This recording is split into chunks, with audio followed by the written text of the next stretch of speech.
Hello, hello everyone. Hello, hey. I hope everyone's doing well. We're about a minute early. Oh, no, 1 p.m. I've decided to start doing my just waiting a few minutes before stream starts since I'm always here early anyway. So, how's my sound? How are you all doing? I hope everybody's doing well. I know I asked in chat, but I'm gonna ask again. I'm glad you're doing well, Flash. I'm sleepy, but other than that, I think I'm okay. I got a bit of a headache, but I did take some medicine, so hopefully that will help my vessel. But I'm Khione, or Aria, or whatever you want to call me. And today, as you guys can hear by the music, although the music doesn't really matter, because I always play Genshin music. I've started playing Genshin music a lot more recently because it has so much lovely music and it's one of my favorite games. So I tend to play a decent bit of Genshin music, and I'm slowly adding to my playlist of music we play during stream. But today, this is actually the music that's playing in my teapot. I'm hanging out in my Mondstat themed teapot, and I can definitely show it to you guys before we start with the reading part of the stream. And yes, this is an ASMR stream, so I'm going to be trying to speak in a quieter voice, not quite a whisper because whispers drive me crazy, and it's not something I can keep up for very long. But speaking in a quieter voice is definitely something I can do, and as is the custom here in the Entourage, a bit before we start the main part of the stream, I hang out with you guys for like 10 to 15 minutes, and there you guys are right there. I made a nice little border. You guys are kind of sticking out a little bit, but that's okay. But we sell coffee, and Flash, I think, is here with us. And any VOD gang or any silent lurkers, hello guys, I haven't forgotten you. Hello.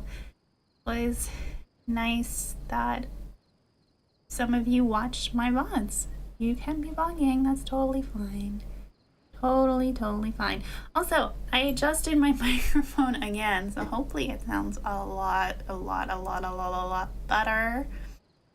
Because the settings on like the amp or whatever this thing is called, so you have your microphone and then, well, at least with mine, it plugs into this thing that looks kind of like an amp. It's by the company Behringer. I don't know what it actually is. I think that's what it is though. I think it's an amp of some sort. But I had messed around with the dials one day, and I guess my settings are all weird, so my voice sounded super sharp, too crisp, could hear too many mouth sounds, but I've adjusted it and it's much better now. I had the output up too high and some of the gain up too high. Oh, that explains things. So what we're going to be reading exactly today is we're going to be continuing with the artifact sets you find in Mondstat, and once I get through those, we're going to be moving on to the weapons that are Mondstat themed, and then the storybooks. This will probably be done over several different streams because these take longer than I originally thought they would. And I noticed I can only keep it up for about an hour or two. But I think having these streams be shorter is better, question mark. Maybe you would usually think they would be longer, but... And I'm sorry the last one was so scuffy. It was because I had Genshin in full screen mode. And so I could only do desktop capture, but whenever I clicked off the window, it would show my desktop, so, which is fine. I totally have it set up that there's no hazards or any safety hazards or anything like that, or doxing or privacy, because this is my streaming PC. But it was just not very polished looking. It's kind of annoying to look at. This time, I have put Genshin in windowed mode, so I can do the window capture, and even if I click off of it, you guys will still see the Genshin window, and it's not a flip back and forth between my desktop and the game. So, and yes, like I said, I'm chilling in my Mondstat themed teapot. I have a teapot that is decorated for each region, because you do get one for each region, which is pretty generous of them. Or maybe it's the least you would expect from them. It depends on how you want to look at it, I suppose. I hope everyone can hear me okay. It looks like it's fine in OBS. I'm staring over in OBS now. These are more chill, quiet streams. And, oh yes, the reason I give like 10 to 15 minutes of just us hanging out time is to also give people time to wander in and hang out. I don't usually post that we're live on Twitter because it's not something that gets a lot of views, and it's not usually recommended. That is YouTube. That is not Twitter. That is YouTube. YouTube, not Twitter. Oh, let's see.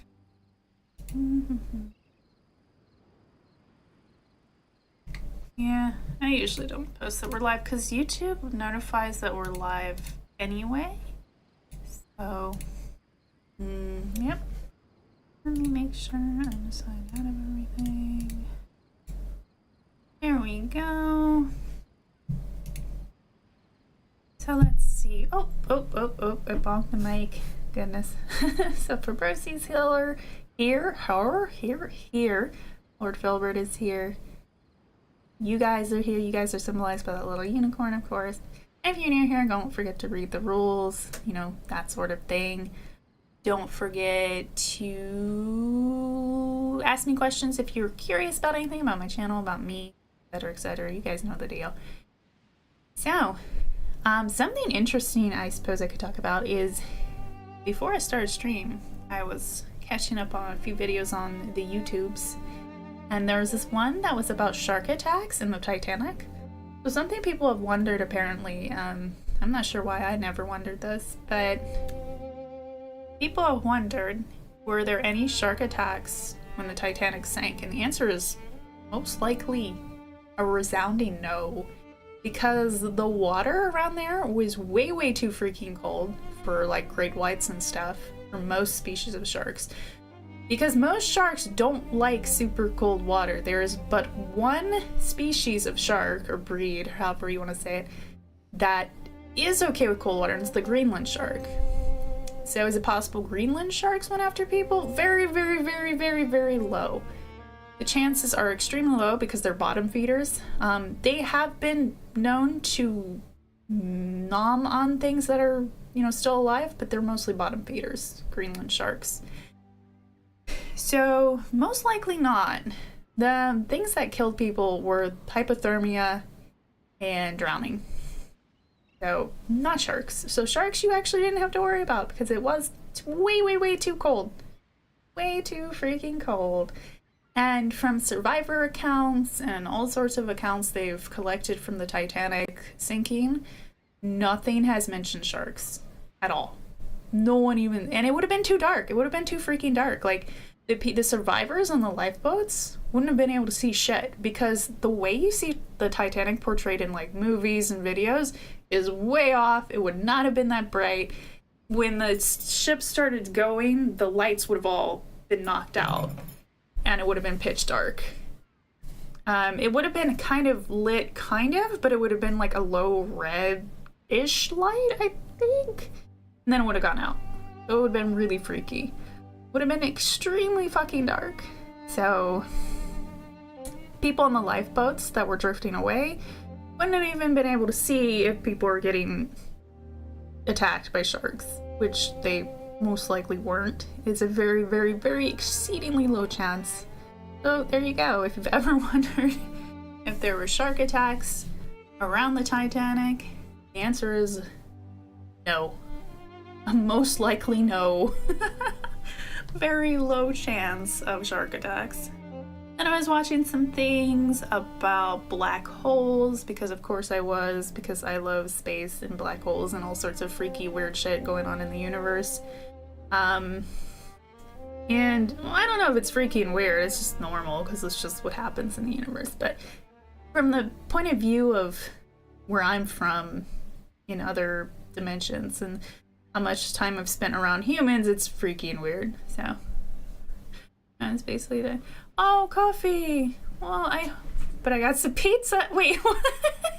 Well, I'm glad there's a silver line. I'm glad you're able to see the silver lining in that.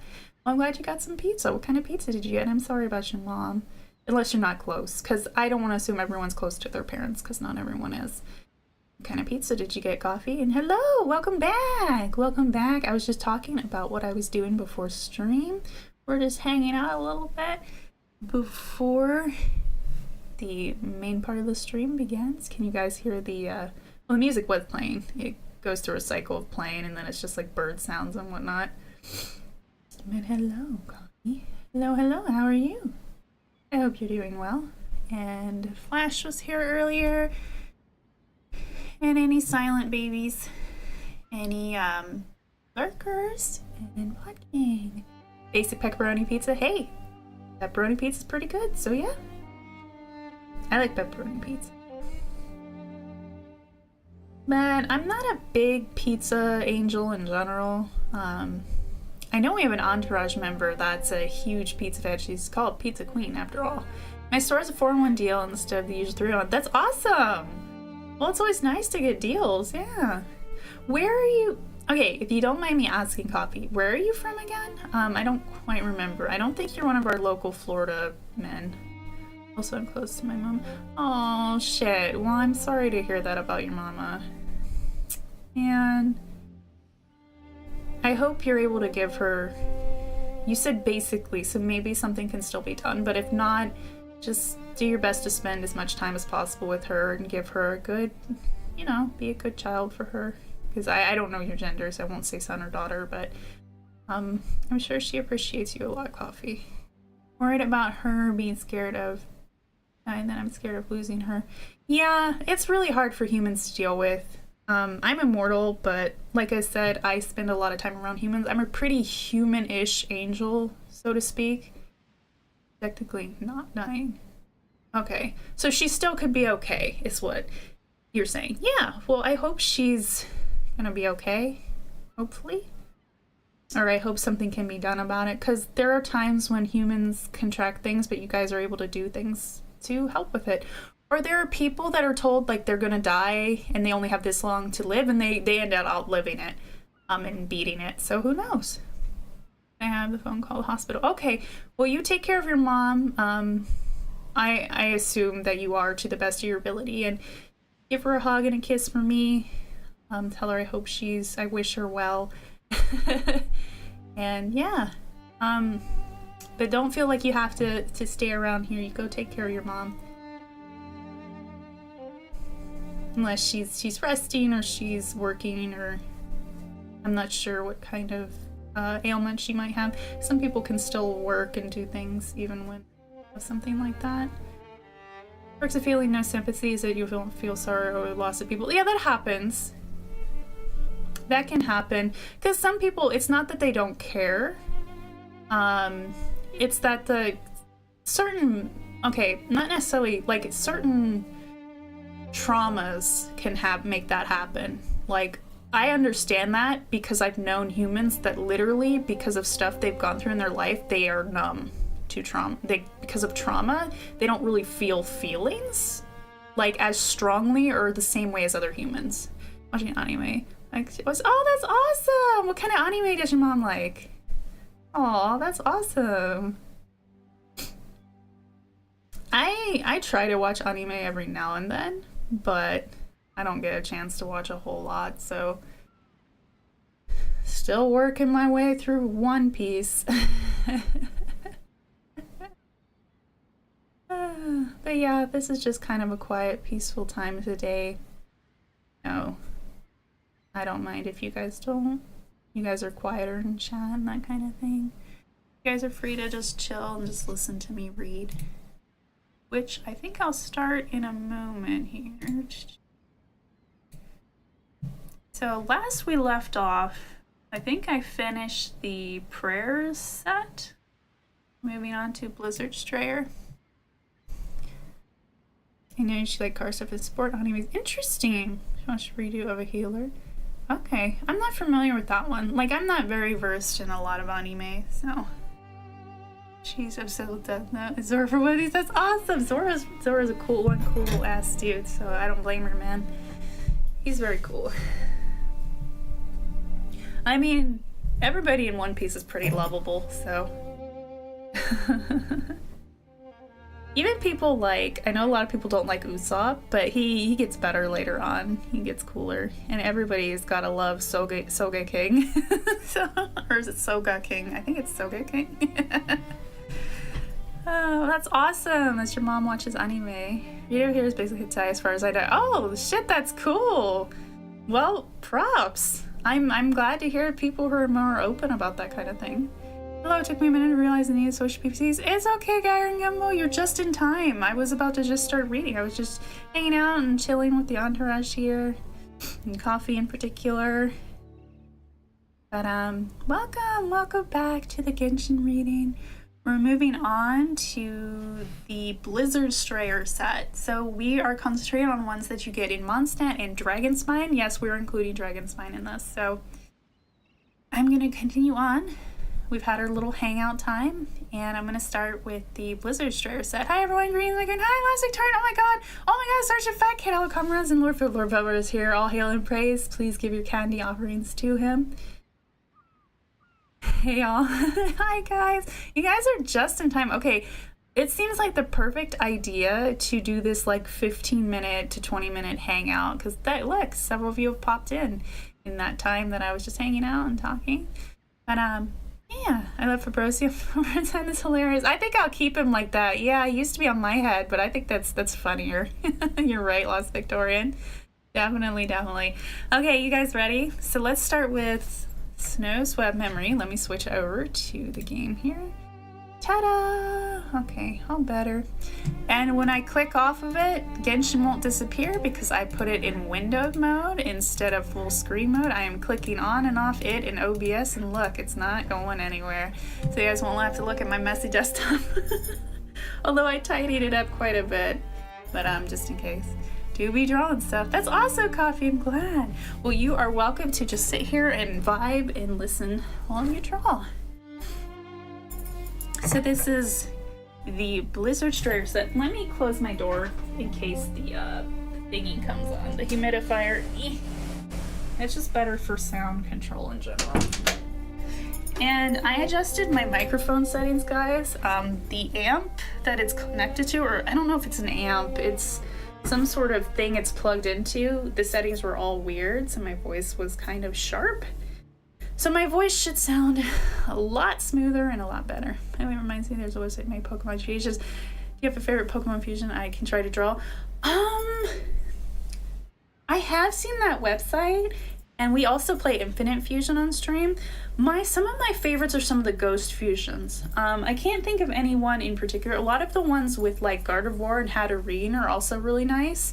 So any of those, I would guess coffee, but that's really lovely of you to ask. Like Hatterene's the one I identify with the most because her shiny version is pink and white, so like my color scheme. My thing is I'm playing Genshin Lore when you talk about Genshin.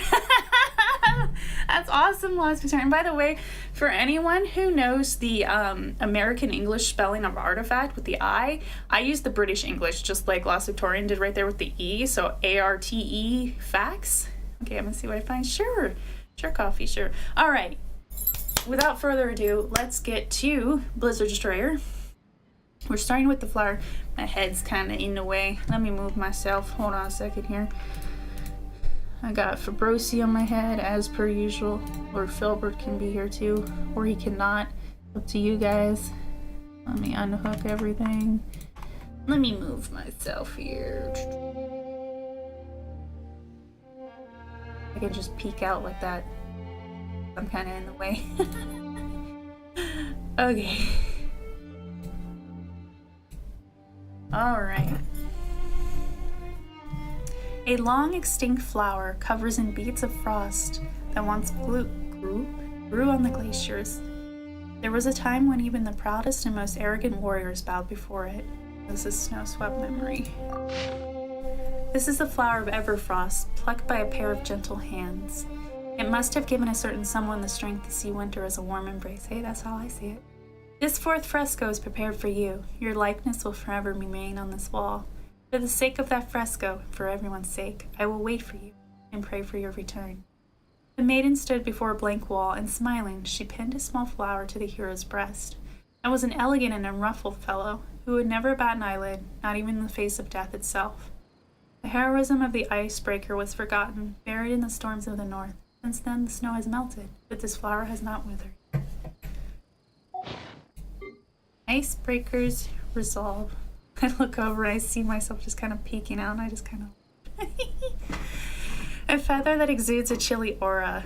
One that can almost feel the turbulent winds that brought it here, wailing over snow-covered plains and between frosty peaks.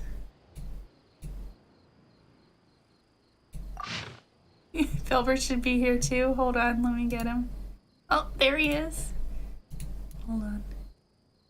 There you guys go. There's Lord Filbert. Bacon, hi baby. Hello, welcome. We're doing pretty well. Just reading some more Genshin artefact lore. Some more lore. A feather of a bird of prey that did not originally belong in the winter chill. It is cold to the touch. And when you do touch it, it is as if you can hear cries in the snowstorm, unbowed but bereft of hope. With no nest or shelter, the bird faced the storms proudly, this feather having been assailed with coalescing ice and snow, leaving it coated in pearls of frost. It once came from a falcon in flight and was plucked violently from that bird by the frigid winds. It drifted a while in the air before the weight of the frost dragged it back down to the ground. By the way, guys, how's my voice versus the, also I think it's capturing the words twice. Let me turn the music a bit. The balance might be a little better. Oh, YouTube was buggy. Stream kept updating the lifetime frame. I refreshed and I'm back. Oh my god, Flash. Yeah, YouTube is super buddy. Buggy Harry is cute without the hair she uses as a fake buddy. Oh, I love the hair. Artifact sounds better to me, lol. Yeah. Yes, our Lordship President. Well, there he is, guys. He should oversee everything. He is almighty and all present. I could put him floating above my head. Oh, then he'll be over the words, though. He can peek out just like that. Doing fine, thanks. Oh, he's a flower guy. He's so cute. Oh, that little smiley face is so cute. I suddenly future picture at base or now I need the Holy Llama, so I banish this creature and copy. Oh, sorry, guys. Came from a falcon in flight and was plucked violently from that bird by the frigid winds. It drifted a while in the air before the weight of the frost dragged it back to the ground. I believe that the lively birds will follow you and return to the gardens of the summer palace, now green once more. Yeah, I live in the winter palace. Those who have been chased away by the chilling tide, and those children who have lost their homes, they will return with you to the home of their dreams. The hero, bearing such great burdens on his back, halted in the whipping snow, struggling to discern the color of that feather. Sealed in ice, that feather's color faded every step of the way, just like the hero's task. So this entire set is talking about Dragonspine. What happened there? Frozen Homeland's demise.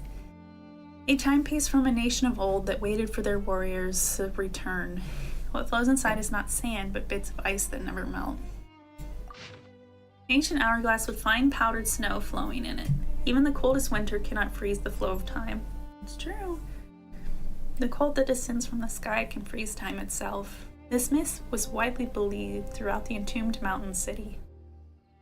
As the hero reached the top of the wall of wind and ice, the night was descending and a snowstorm was howling. Neither sun nor moonlight could pierce this white wind easily. Even the bleakest storm cannot freeze the river of time. That will not wilt even buried deep below the snow. Even the most formidable hero will one day be forgotten. Yeah.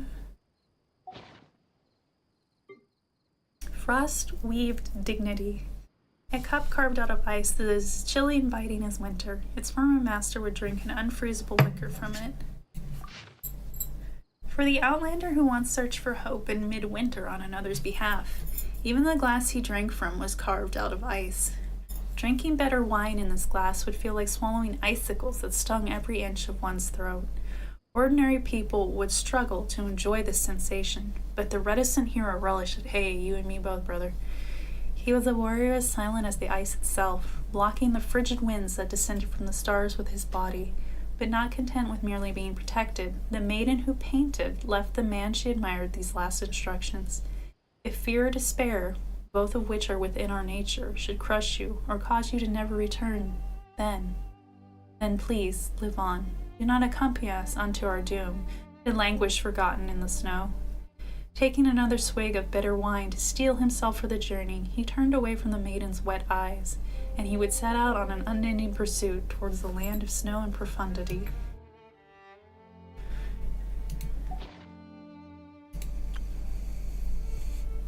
Oh god, how's the name coming? Sound fine on my end. Khione, thank you, Flash, thank you. Your face is a bit low, I thought that was intentional. It is intentional, yeah, because I was in the way of... Whoa. How did that happen? It is intentional, indeed. Oh, somehow I clicked up there. It's because I was getting in the way of this when I was up higher. Creature is horrendous, so this does not deserve to be named. The Chi-Chi emoting game. Oof. That last bit was sad. Yeah, ice cups are amazing. Yeah, I agree, Bacon. Broken rhymes echo. Crown of an ancient hero who dreamt of conquering the cold. It is proof of its former master's bravery in facing the bone-chilling cold of winter. The hero set out on his journey, bearing the tiny hopes that the entombed city still had for salvation. Donning his winter crown, he marched purposely away, disappearing into the boundless snowstorm. Bearing his agreement with the mountain city, bearing their clear-eyed gazes, the hero never once feared the unknown beyond the icy curtain. The once lush mountainside and the blessings that now no longer fell from the skies. These were the hero's motivation to carry on no matter what. Past the ice-sealed door, walking down the corridors to the depths, he will break off a branch of silver white and bring hope to the snowy land. The maiden sang these songs to comfort her people, and she nursed her memories of him. She believed he would return to her, with genial springtime and unshakable hope in his train. But in the end, the hero who stepped out into the snow would not return in time. He would stand accused of flight by hateful words long ground to dust amid the snowstorms. Baby Moo would like to come and say hello. There she is. Here she comes. Come, little one. Here she comes. Oh. Baby Moo is here. Hi guys. Hi Luna. Or do you prefer Moondrop? But hello Moondrop. Hello Luna. Hello. Hello. Oh my god, I just fused Gardevoir and Kirua is so damn cute. Oh yay! So glad. Hello, Baby Moo is here. Yes, she's here. I'm glad to see you back, Luna. DJ Luna. Okay, hold on a second, guys. I need to take care of something real quick.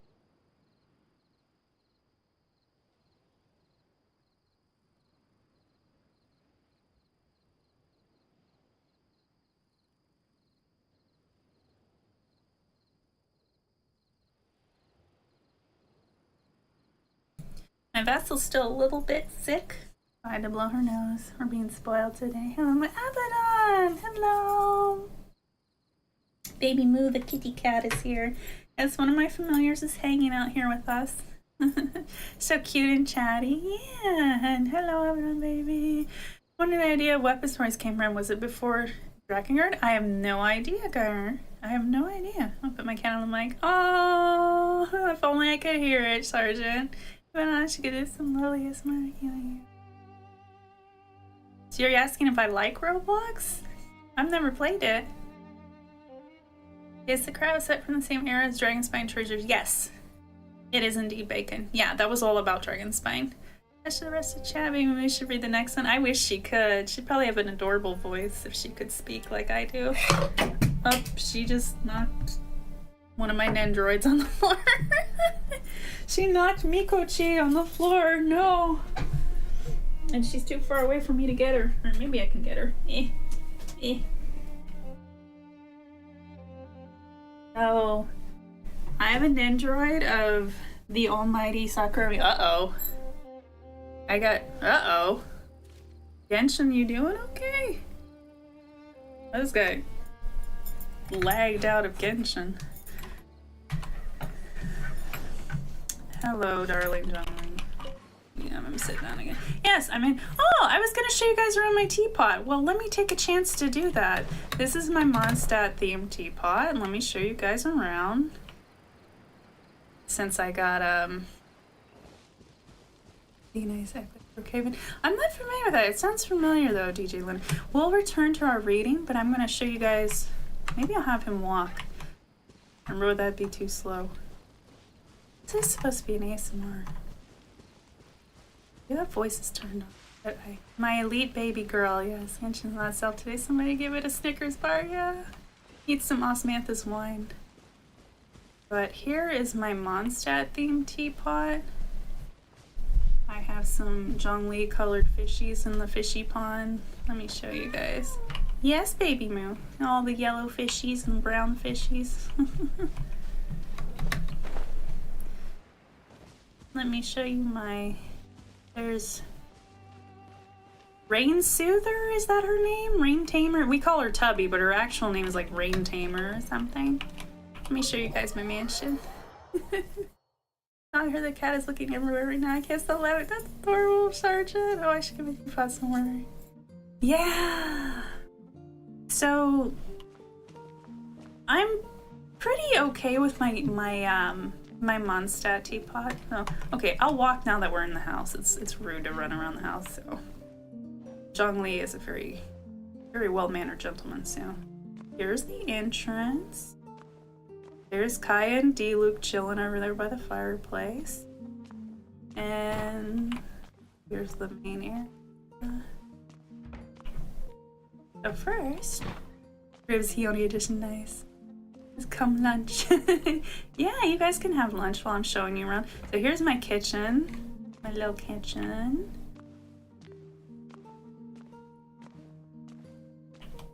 Zhongli looking like he wants to cook us up something. Make us some bamboo soup. I forget what his soup is called. It's called like bamboo something. So Kaya and Diluc are over here. The walking game takes forever. It does, doesn't it? Like, look at this. I got the painting from Mamere right here. Mamere, I'm not sure on it. Kaya's hangout.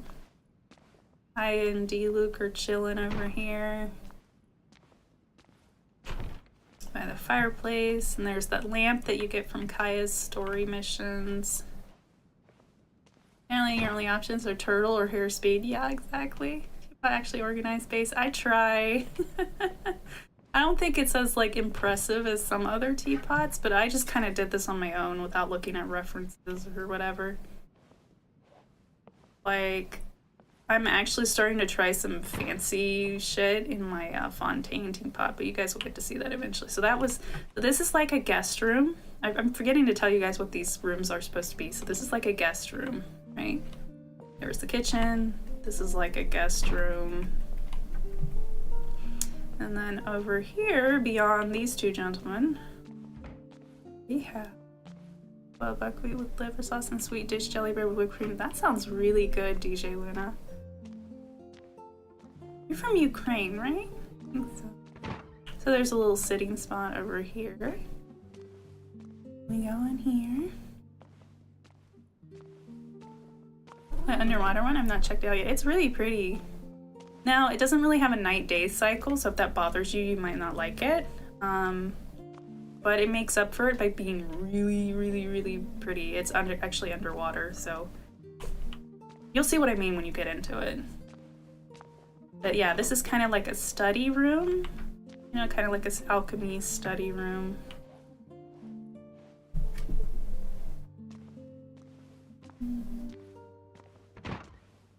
And yeah, the walking speed is really slow.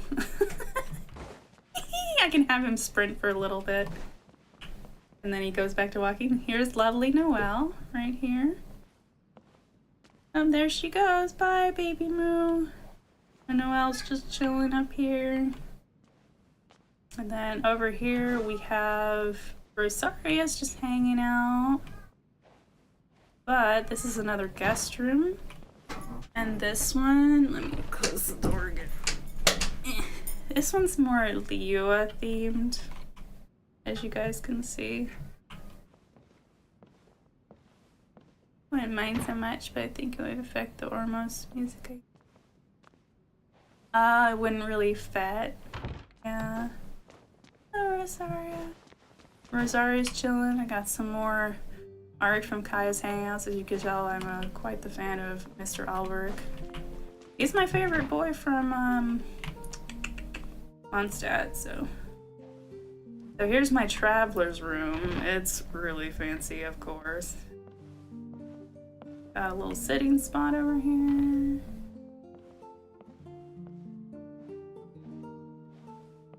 I'm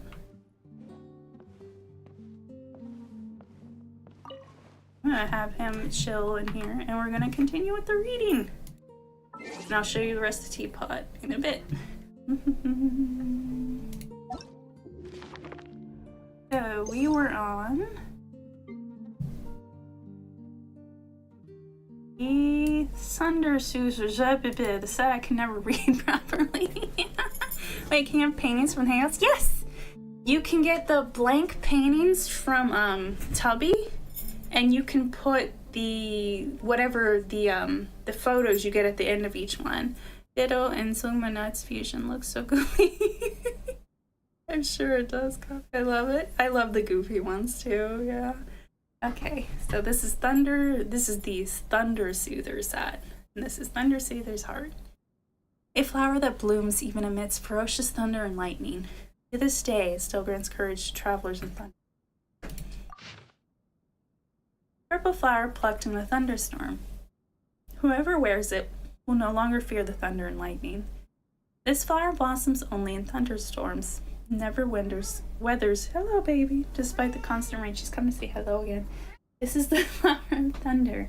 Kneeling before it, the thunder soother plucked it with reverence. He wore this flower, or it's a he. He wore this flower on his chest at all times as he fearlessly faced the thunder and lightning. Even when fighting the fierce beast of thunder, his resolve never wavered. To the Thundersoother, wearing this purple flower may have been merely an act of whimsy, but to travelers, the flower was the source of the unfaltering resolve that conquered the thunder. So this set, you guys might have been wondering, and for those of you who know, like, oh, isn't this from talking about something that happened in Inazuma? I think so, maybe? But you still get this set in Mondstat areas, I believe, so I'm going to still count it as Mondstat. Thundersoother's plume. Moon has such a soft voice. She can sometimes, yeah. She's very, very loud in real life, though. She will try to, like, out-cry, like, mechanical things. Like, when the heat comes on, and if she's right next to it, she'll cry louder than, like, the heater, or when it's summer, the air conditioner, so she can be heard over it. So this is Thundersoother's plume, the feather of a predatory bird that soars through lightning storms. It was said to have been adopted as an insignia by the legendary hero who pacified thunder and lightning. An insignia made in the shape of the plume of a falcon that soared through the storms. Its wearer can almost feel the booming of thunder and the heat of a volcano. Okay, so this might not be from Inazuma, actually. I think I'm thinking of a different set. Hearing neither the thunder nor the volcano, the falcon left his plume in the burnt woods. The Thundersoother fashioned an amethyst insignia in the plume's likeness. The purple insignia shimmered with light under the gaze of enemies. On the small object, lightning glittered, as if to foreshadow the downfall of the beast of thunder. Like the falcon, the Thundersoother conquered both thunder and flames, and eventually beheaded the beast of thunder. Ooh. Hour of soothing thunder. A timepiece kept by the hero who conquered thunder and lightning. Tiny shards of electrocrystal within flow back and forth with the passing of time. Let me get some water here.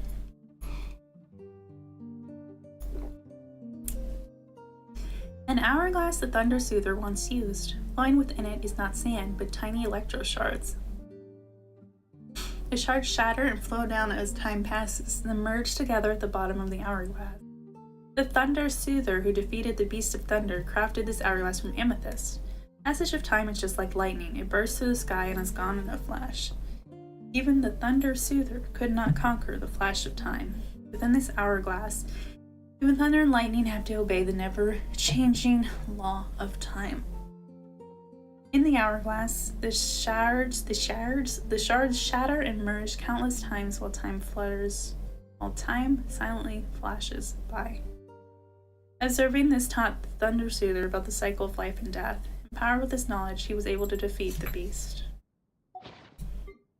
Thunder Soother's Goblet. This wine goblet from which the Thunder Soother who defeated the beast of thunder once drank violet lightning. Wait, drank violet lightning? Dang. Goblet that once belonged to it. Oh, I just got disconnected. Are we back?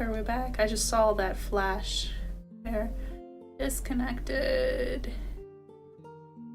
Okay, I think we're back. Okay. Megan says I'm having Rue vibes from the Mist Island. I am too. But it also says warrior, and I think the shipping crew from the GAA were the ones who fought the Thunderbird before disappearing. Yeah, I think this is different. Here you know, you're back. Yep, we're back. Okay. Ooh, I'm glad. Where did I get cut off? I was reading about the goblet, but I'm not sure where it got cut off. I don't think Syra's here right now, DJ Luna.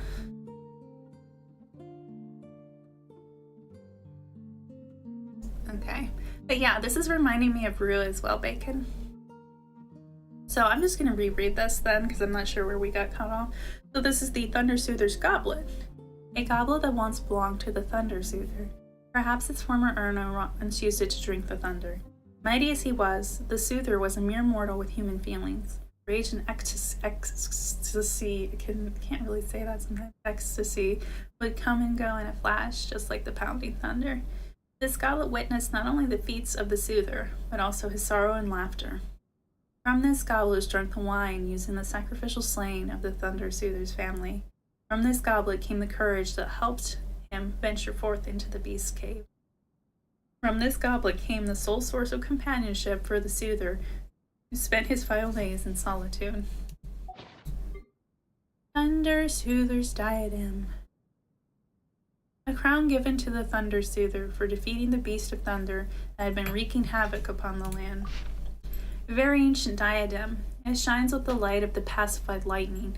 The ferocious beast of thunder once enslaved people with its mighty lightning, but its lightning existed only in a flash, and like the lightning, its mightiness soon disappeared. The Soother defeated the beast in a lightning storm. He claimed this diadem as his trophy, but the past can never be fully pacified. Ooh. Oh, and next, we have Lava Walker. So this is a set where we have not gone to the place that this is about. Because this talks about, I believe, the Mare Jivari, which is in Natlan, which is going to be the next region after Fontaine.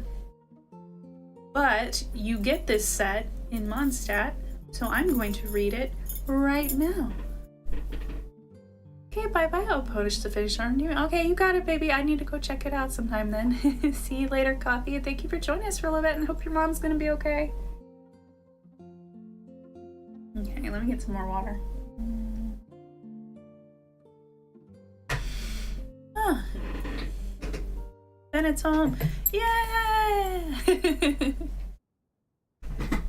Lava Walker's Resolution. A flower that blooms amidst burning flames. It is said that long ago a sage once wore it as he walked into a sea of fire. A flower that only blooms in the burning flames. The searing pain it causes will make the wearer stronger. The fiery red flower shines like shimmering agate. This flaming flower was once a brooch worn by the Lava Walker. In the Lava Walker's final days, he said this to his people. This is the flower that blooms in flames, until the day that the fire turns me into ashes. You shall see the glowing embers of this flower shining through the dark smoke. The people followed the flower's flickering light to the edge of the Mare Jivari. There they found the blooming flowers, but the Lava Walker was nowhere to be seen.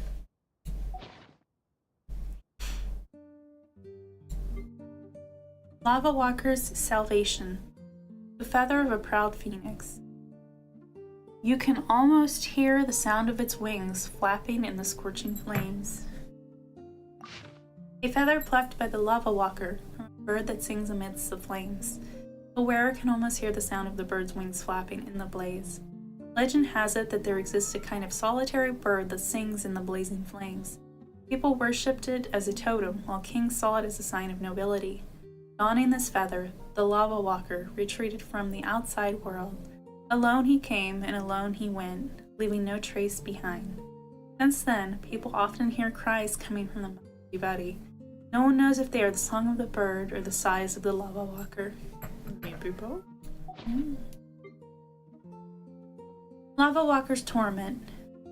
Burning sand flows within this hourglass. Despite the intense heat, the sands leave no mark upon the vessel that houses. I think I forgot a letter there. Sand leaves, or the sand leaves no. What flows within this hourglass is not regular sand, but burning sand. Like this burning sand, time flows forward, leaving no trace of its own existence. The story of the lava walker continued even after he had traveled across the Mondstat. It is said that he spent another 100 years living as a hermit. But this short retreat brought little relief from his burning torment. During his time as a secluded sage, the lava walker could not bear the eternal scorch. He crafted this hourglass to mark the passing of time. As the flames blazed, burning sand flowed endlessly through the hourglass day after day. Sadly, though the lava walker did not fear the scorching flames of the Mondstat, he could not quench the torturing flames of time. The anguish of being left alone without the disciples and family he held so dear burned away at his soul more than any flames could ever scorch his flesh. Lava walker's epiphany. I need to drink a lot of water.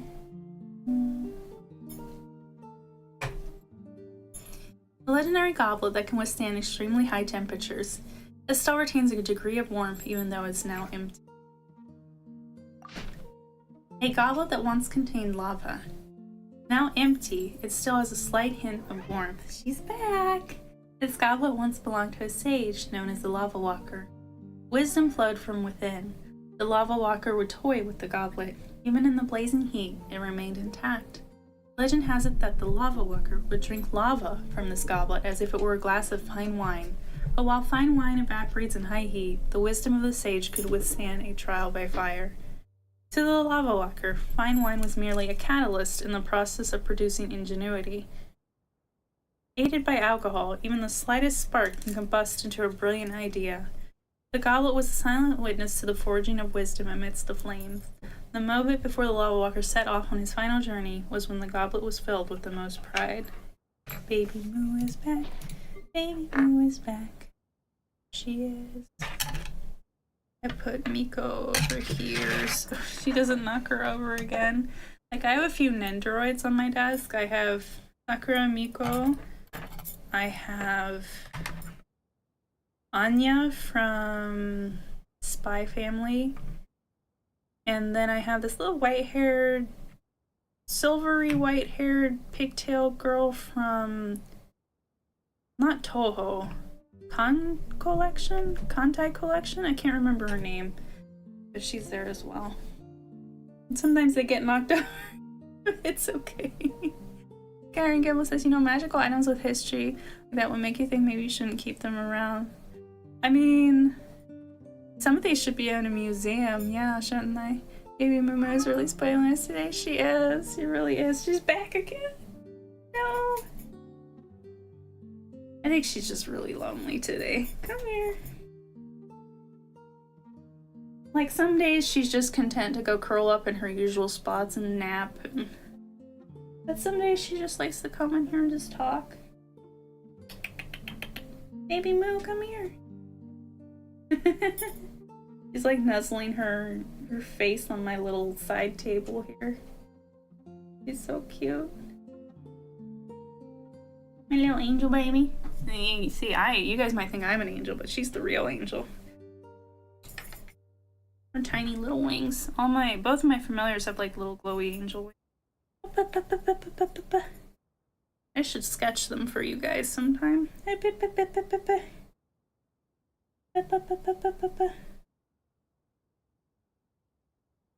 Yeah.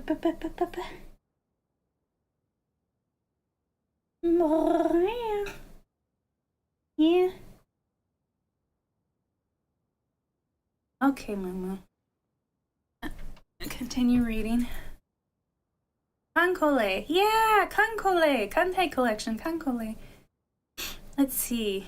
Lava Walker's Wisdom.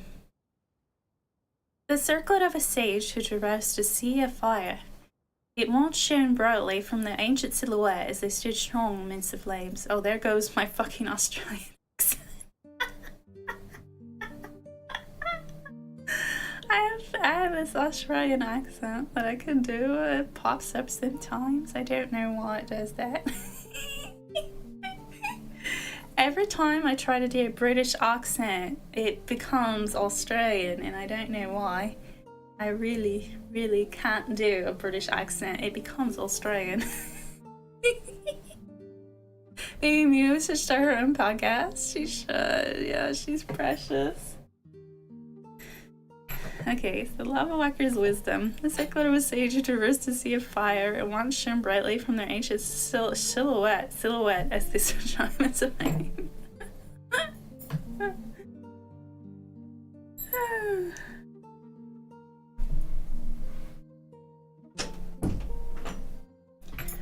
Okay, let's read the description. An ancient circlet that once belonged to the Lava Walker.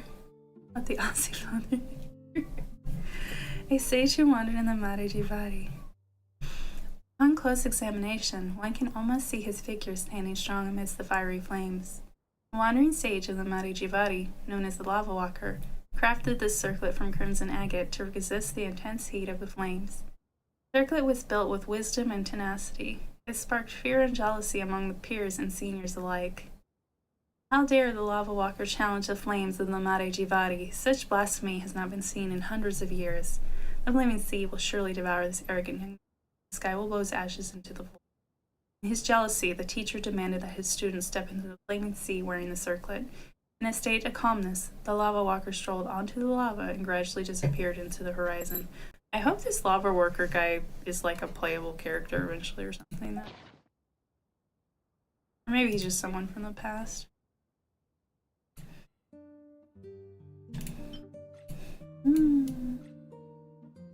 Momo podcast, that would be amazing. Yeah, if only, right? I think I need to blow my vessel's nose again. Hold on, guys.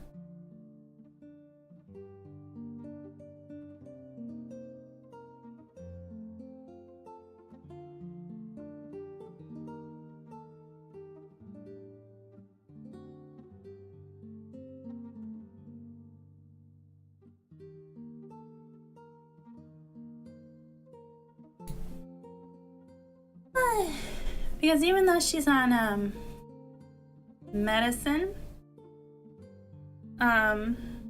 she's still pretty sniffly. You can play as these people. I thought it was all original characters. Or you mean NPCs? Most of them are characters we don't play as, but there are sets that are about playable characters. Like there are several. There's a set or two that mention Zhongli, just in his Rex Lapis form. And there's sets that talk about, well, other people. There's one that I swear is about Artalia, but I'm not sure. It's very vague. The sets are always really vague, so. Just the facts with Momo. Meow, meow, meow, meow, meow, meow. Meow? Hey, Oni, hope you're having a good stream. Not feeling too well, so I'll just be like, no, Lord Zilla, baby, you don't have to apologize. I hope you're doing okay. Just feel free to lurk and listen to my voice. I'll be here. Although, it's probably going to be a shorter stream because my vessel's still sick, of course, and she's got a bit of a headache today. Even though I took some medication for her, it doesn't seem to be helping much. I'll just give you guys a nice chill time with my reading. So we're on Maidens, the Maiden Beloved set. Maiden's Distant Love. Spring and flower that will bloom for all eternity and never wither. Wait. Or did I stop? Or did I stop? You know what? I don't remember. I swear we read the Maiden set. Or I might be thinking of a different set that we read. I thought we read this one. Maybe not.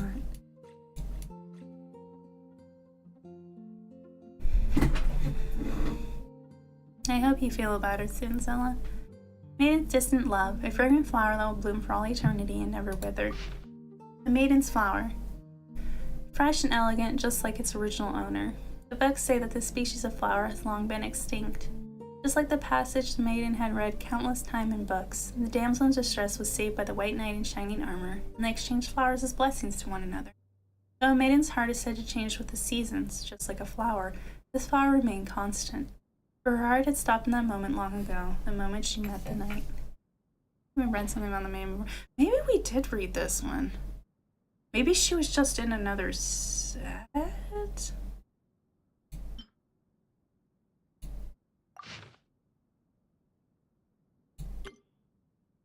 Hold on, let me check. Gladiator's Destiny.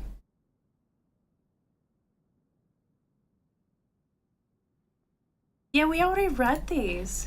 I thought we didn't. Because I thought we stopped right here. But I swear these sound familiar. I know we didn't read this one. For sure. We did read the Gladiator set? Okay, so we did read those two. Sorry, my memory's not great. And I was going to check before stream, but I ended up checking other things instead and setting up other things, and then I forgot to check. Okay, so this is where we left off, actually. I hope you guys don't mind. Okay, so it was the Viridescent Venerer set. Okay. So, in remembrance of viridescent fields.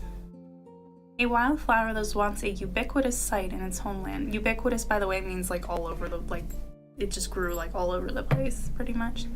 It was picked by a hunter who wore it on their chest.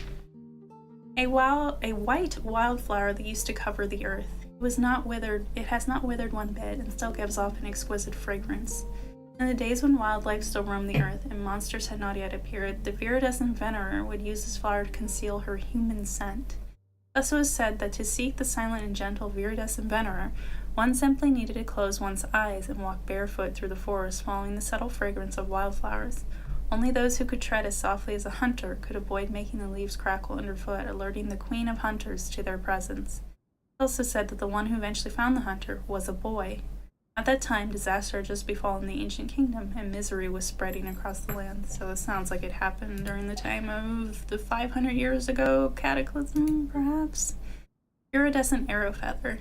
The fletching of an arrow that once pierced right through its prey, but somehow still remains spotless. A glossy and shining feather of a falcon, and once served as a fine fletching on one of the viridescent venerer's arrows.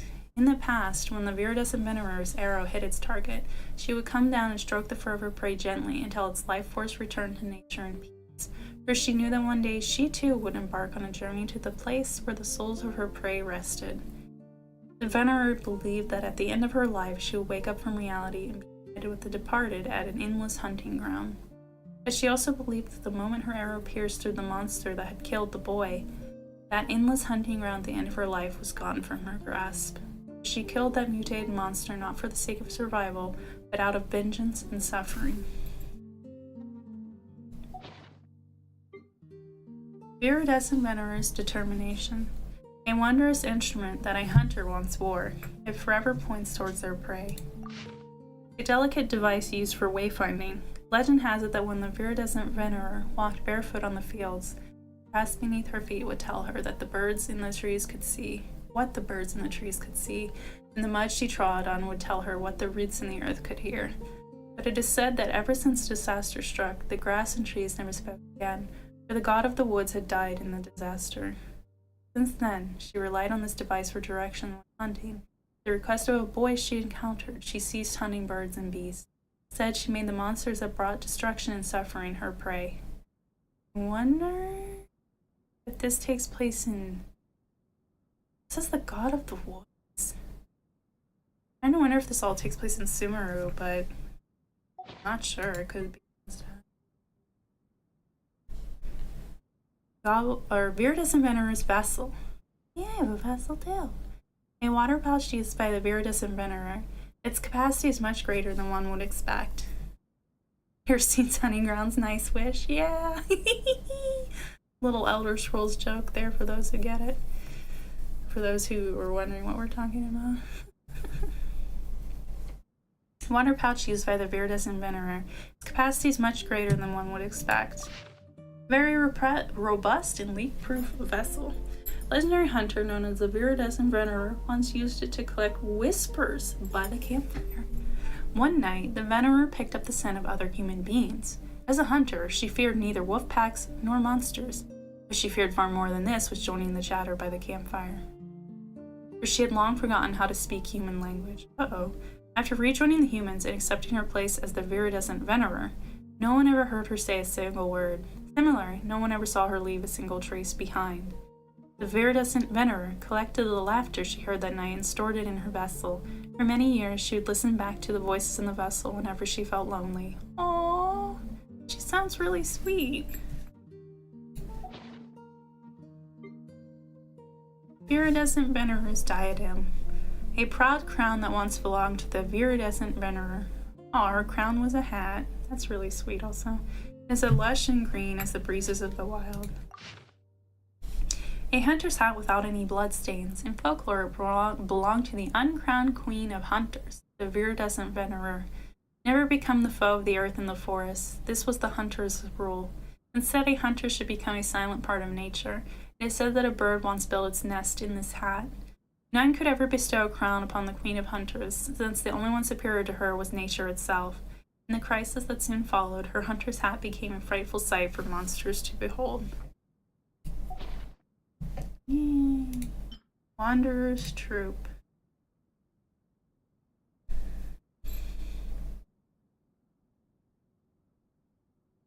Abaddon says, I like when elements are attributed to gemstones. It seems a little weird that some stones aren't in the domain of the geo-earth element. Well, that's not a stone, it's a firestone agate. I see what you mean. It's not more like mystical stuff, or stuff from the game world. Like, it talks about, like, amethyst and agate and things we haven't seen yet in the game. I think that's what you're saying, Abaddon, right? Correct me if I'm wrong, though. This is probably gonna have to be a short stream because I keep having to drink water. And if my voice sounds all nasally, it's because my vessel's still got weird congestion that just won't go away.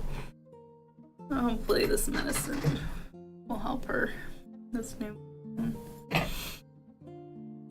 So let's see, what should we read today? Wanderers, Thunder, Mirror, Crimson, Witch of Flame, Nobly Supplies, Bloodstain. Oh, we'll read up to Bloods. Let's see how long that takes. I'll show you guys around my teapot some more. Then maybe we'll just chat for a little bit. Wanderers, or Troops Dunlight, not Wanderers.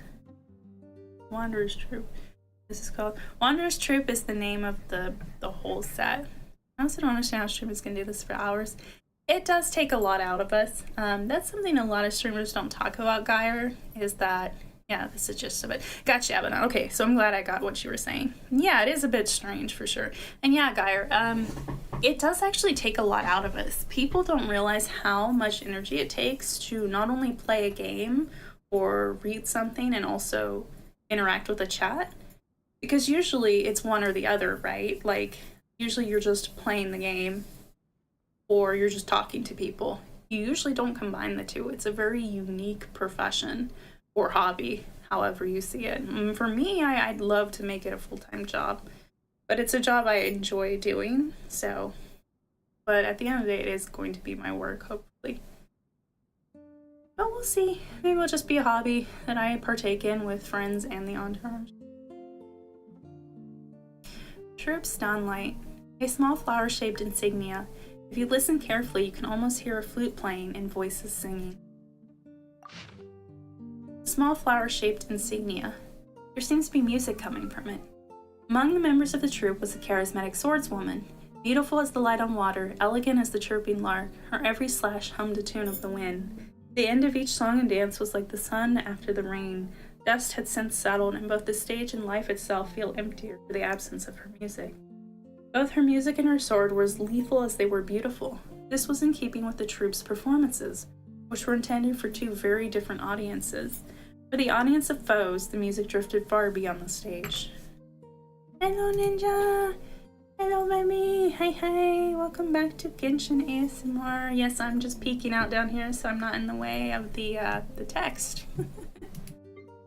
You're doing well, though. Baby Moo Moo has been in and out. Bard's arrow feather. An azure of arrow fleshing that has neither faded nor splintered with the passage of time. The sound of running water seems to linger around it. An azure arrow fletching that has survived the test of time. The fletching seems to produce a tune as the arrow flies through air. The harpist of the troupe was also a skilled archer. Legend has it that he could lure the birds in the sky with his harp and then shoot them down with his arrows. It is said he never looked at the sky while he was playing the harp to lure the birds. Some believe the reason was his harpist's arrogance, while his companions said it was his hunter's mercy. The ill-fated birds became the fletching of his arrows, and the sound of the harp became the bird's elegy. Oh, I think she's coming back. Here she comes. There she is. Yep, I'm peeking out. Baby Moo has returned to say hello. You coming up? Is my phone in the way? Come here. Come here. Go on. There she goes. There she goes. Yes, hello, I see you. Baby Moo is here. That Part Hunter one is kind of scary. Sounds like the setup to a Souls boss. Ooh. You know, now that you mention it, Gyre, I can see that. I can imagine that. Man, I wish I could play more Souls-like games on stream. The one I tried to play, the controls kept messing with me. Maybe I need to give it another shot. Maybe I should just change the controls. I don't know. But I had to keep relearning them, so it was kind of a pain. It was, Elden Ring. The one I really want to play on stream, though, is Bloodborne. Baby Moo, nice. Sorry, I'm about to run. Oh, last minute errand, guys. I'll try to be back soon. It's okay, Flash. It's okay, honey. No worries. Go do your errand. We'll be here. Baby Moo. Baby Moo. Feed me, peasant. No, she's just lonely. She's got food. She's got food and water. She just wants to say hi, what's up? He's just crouching on my desk now. Concert's final hour. An hourglass used to keep time during a band performance. It once made a crisp sound, but the performance has since ended. The troupe's hourglass, which is also a harp. The tune becomes deeper with the passage of time. When the performance was coming to an end, the troupe would play this harp. As time passed, the tune of the harp became deeper. The sound of the harp dying down marked the end of the show. Everything has an end, and the troupe was no exception. One by one, each member of the troupe met their fate, and their instruments were buried deep in the dust. As the harp fell silent, the final sound heard from the musical troupe was the faint trickle of sand as it slid down the hourglass one final time. Under a string kettle. Hold on, guys.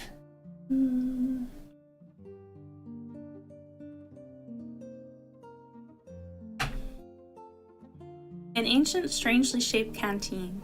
The interior is fitted with harp strings, which plays a wondrous tune as the water flows out. Yeah, most people probably don't notice, but there they are. There's the strings. A strangely shaped kettle that plays a wondrous tune as the water flows out. There's always music in the life of a troupe member, even when drinking water. An ancient tale tells of a wandering troupe that roamed the land. For flutes, they had swords, and for harps, they had bows. They performed not only for friends, but also for foes. They traveled through the desert and set foot in the blazing muddy Jivari. The tune of the harp echoing in the kettle was a reminder for them. Along with the boundless tunes, we walk. Wherever there is music, there is us. Conductor's top hat. A top hat that has managed to retain its radiance despite braving the elements for time untold. An ancient tune still resonates within. I wonder if one day they'll do like a flashback where we'll get to meet all these people and they'll make them playable characters or something. I wouldn't put it past them to do something unique like that. Conductor's top hat. Beautiful top hat untouched by time. Listening closely, one can almost hear an ancient tune echoing inside the hat. Thousands of years ago, a troupe wandered through the lands. The troupe owned not a single shred of sheet music. What they saw was what they sung. What they heard was what they played. As time passed, the troupe gradually realized the vastness of the world. There are so many things in the world for us to sing of. The members then turned the notes into words and recorded their journey in a book. This book, the Widsith, as they called it, was still held tightly in the conductor's hands even after his death. So with that, I think I should jump to weapons really quick and read both the Widsith and the flute. Where are you, Widsith? Since these tie into that set. So the Widsith, a heavy notebook filled with musical scores. Though suffering from moth damage and heavy wear and tear, it doesn't look like it. There is still much power to be found among the handwritten words within.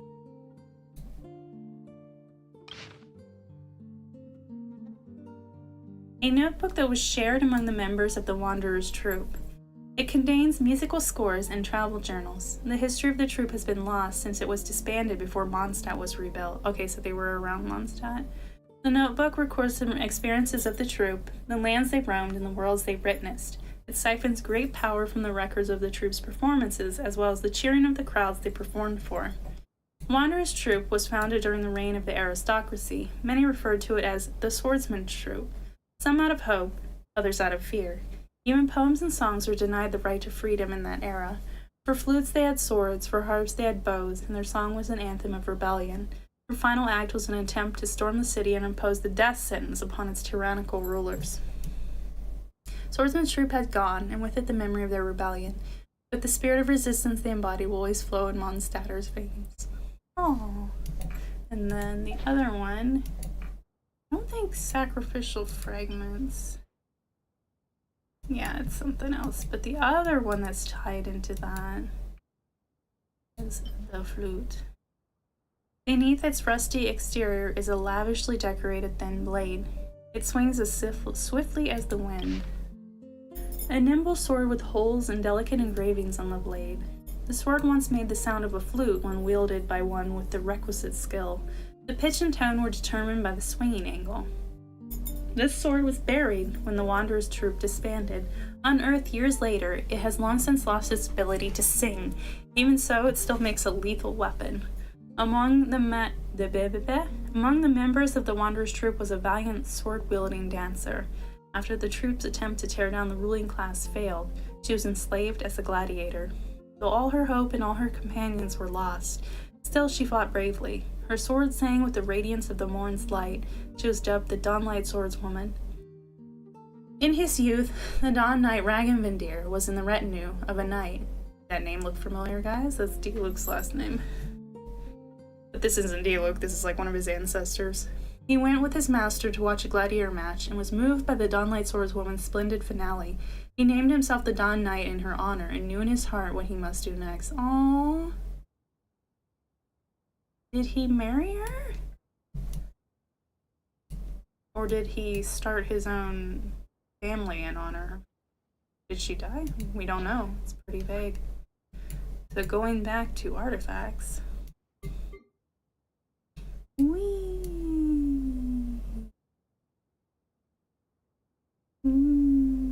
Thundering Fury. Just 3 more for today. Flutes are not my favorite. That's fair, Sumo. Everybody has different instruments that are their favorites. I'm guessing the troupe lost. Odd way of wording it, imposed the death sentence. It's a more formal way to impose the death sentence. Yeah, it's just a more formal way of wording it. That, from what Sumo said, and hi baby, hello Sumo, welcome. From what Sumo said, do you guys have favorite instruments? I really like a bunch of different instruments. I like violins, I like cellos, I like erhu, I like duduks, which is an Armenian instrument, and an erhu is a Chinese instrument.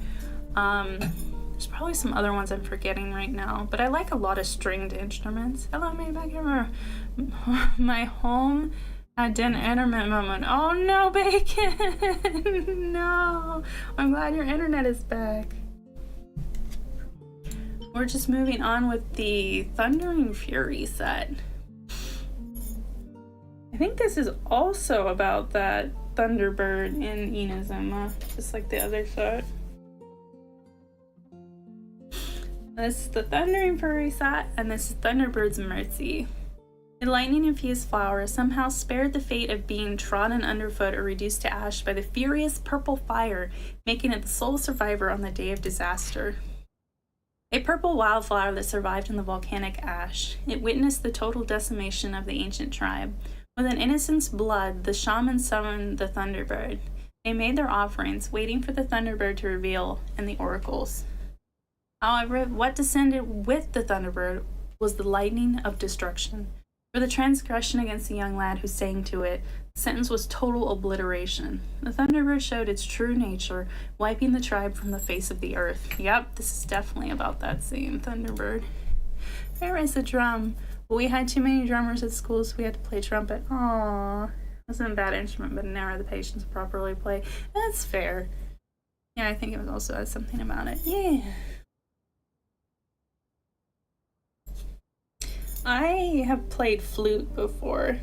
Imagine that, a wind creature playing a wind instrument. But I used to know how to play flute.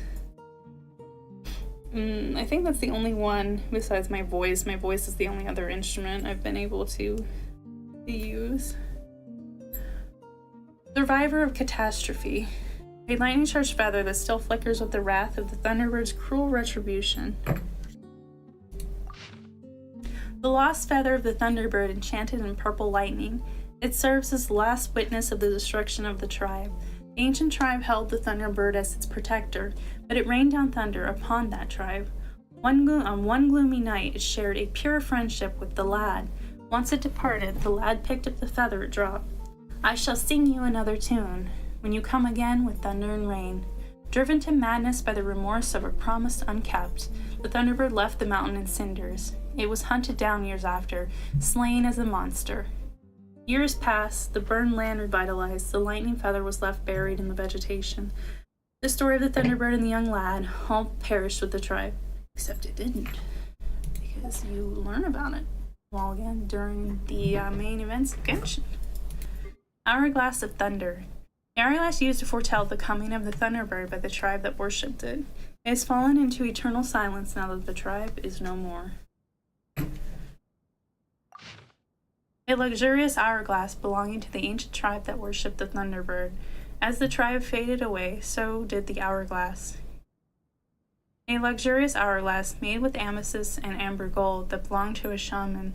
The hourglass would serve its purpose for the festival held in the Thunderbird's honor.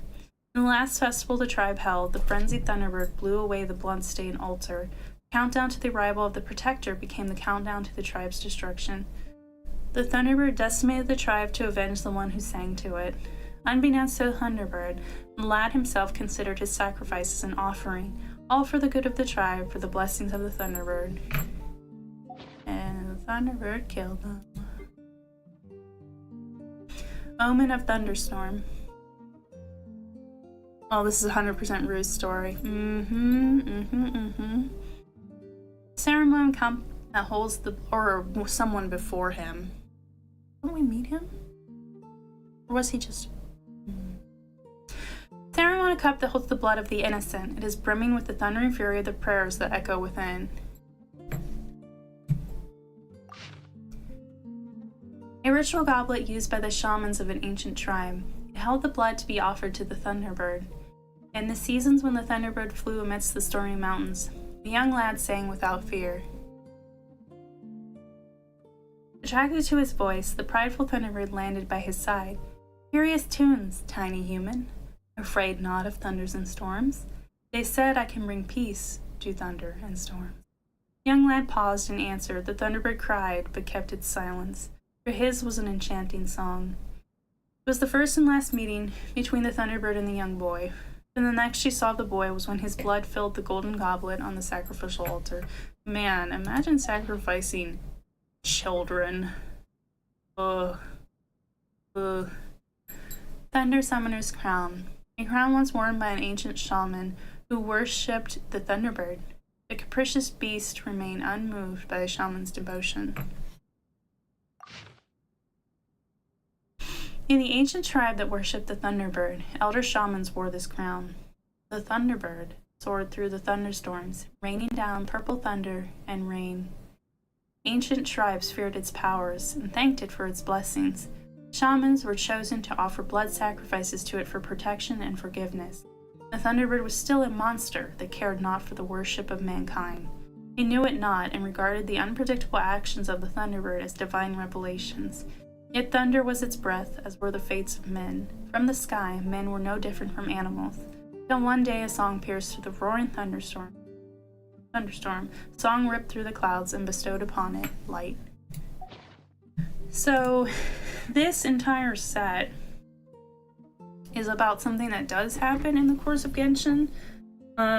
If it wasn't clear already, this tribe would sacrifice children to a Thunderbird.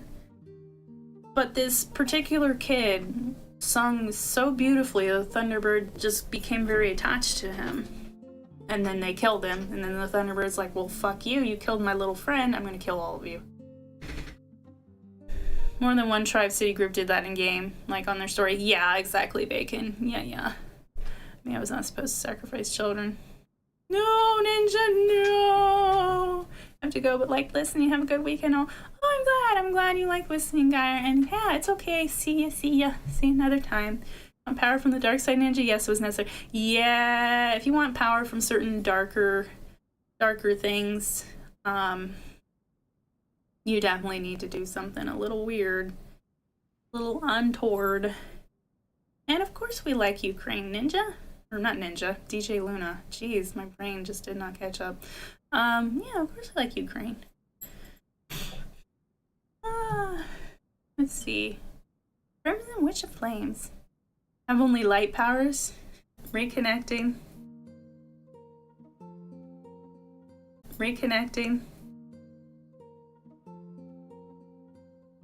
Okay. Yeah, just as I thought, it dropped. It hit red. Jeez, that's twice in one day. I don't think that usually happens that many times. You guys still hear me? You guys hear me okay? I'm back. Yeah, I'm back. I don't know why it's being so fussy today. Maybe it is for the best. I'm going to make this a shorter stream. Something's going on. And the more I read, the worse my vessel's headache gets. So I'm going to try to wrap this up soon. I'll do these last 3 sets, and then I'll show you guys around the rest of the teapot, and I think that'll be it for the day. Sorry about that, guys. Yeah, loud and clear. Thank you, Ninja. Thank you. Okay. Woo. So, you guys play Genshin definitely know who this set is about, but I won't say anything, because it's kind of a spoiler. Yeah, it's a spoiler. But this is a set that's definitely about a character that's in the game, but you can't play as. But it's definitely about someone you guys do meet in the course of the game. Witch's Flower of Blaze. A flower touched by the witch who once dreamt of burning away all the demons in the world. The anonymous flames affectionately caress the hands of those who touch it. Aww. Common species of flower. It is curiously capable of resisting the crimson witch's flames. A crisis centuries ago dashed all hope of the maiden seeing the future promised to her. Those dear to her, her past days and her bright future, all gone. From the ashes the crimson witch of flame was born, and she burned away her pain with fire. Yet this flower stayed resilient, soft, and moist. Perhaps both painful and beautiful memories were 2 sides of the same coin. Witch's ever-burning plume. A bird feather touched by the witch who once dreamt of burning away all the demons in the world. Its eternal flame burns hot. A forever burning bird feather, the fire shall burn for all eternity. Scorched earth followed in her wake, for she chose the path of hellfire. For her fires only touched monsters and demons. People still cowered behind closed windows and tried to drive her away, but none of that mattered to her. New hopes were birthed from the fires of old pain. She needed not comforting nor sympathy. Chirping by her side, the birds gave her all the understanding she needed. Aww. The animals always get it. Witch's End Time. A timepiece worn by the witch who dreamt of burning away all the demons in the world. The years the witch dedicated to the flames flow within. A small vessel containing a high-temperature liquid. It is said to be the molten souls of evil spirits. A special hydro timepiece given to the Crimson Witch before calamity struck. Hydro? Back when she was still a maiden and had not yet embarked on her journey. One cycle was the time required to finish her study at the Academia. By the time the countdown ended and she returned to her hometown, its previous owner had become a casualty of the crisis. Her maiden years were over. Crimson Witch of Flame was born, and with her the era of destruction. The timepiece bore witness to the days of monsters and the pain they caused, until all were burned away. Witch's Heart Flames. A flame-spitting urn left behind by the Crimson Witch of Flames, who once dreamt of burning away all the demons in the world. Fire in the urn burns eternally, as did its former master. A clear bottle containing liquid fire. The techniques involved in making liquid fire have since been lost. The Crimson Witch of Flame walked upon the earth, burning monsters into cinders. Rumor told of how she sacrificed her mortal body to become the embodiment of liquid fire herself. Still, love and longing once dwelt in her maiden heart, until fires burned away that beautiful and fragile part. Thus she became the witch that historians were loath to remember.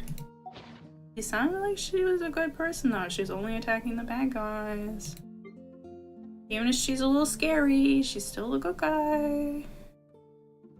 Witch's Scorching Hat. She was. A hat once worn by the witch who dreamt of burning away all the demons in the world. The large brim blocked her sight. A traditional witch's pointed hat with a large brim.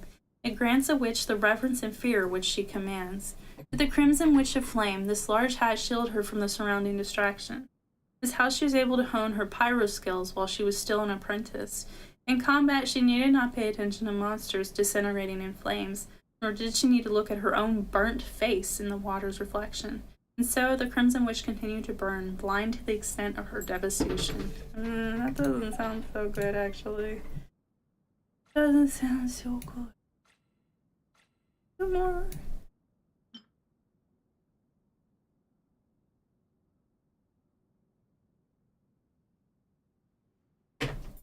Noblesse, or noblesse? I think it's noblesse.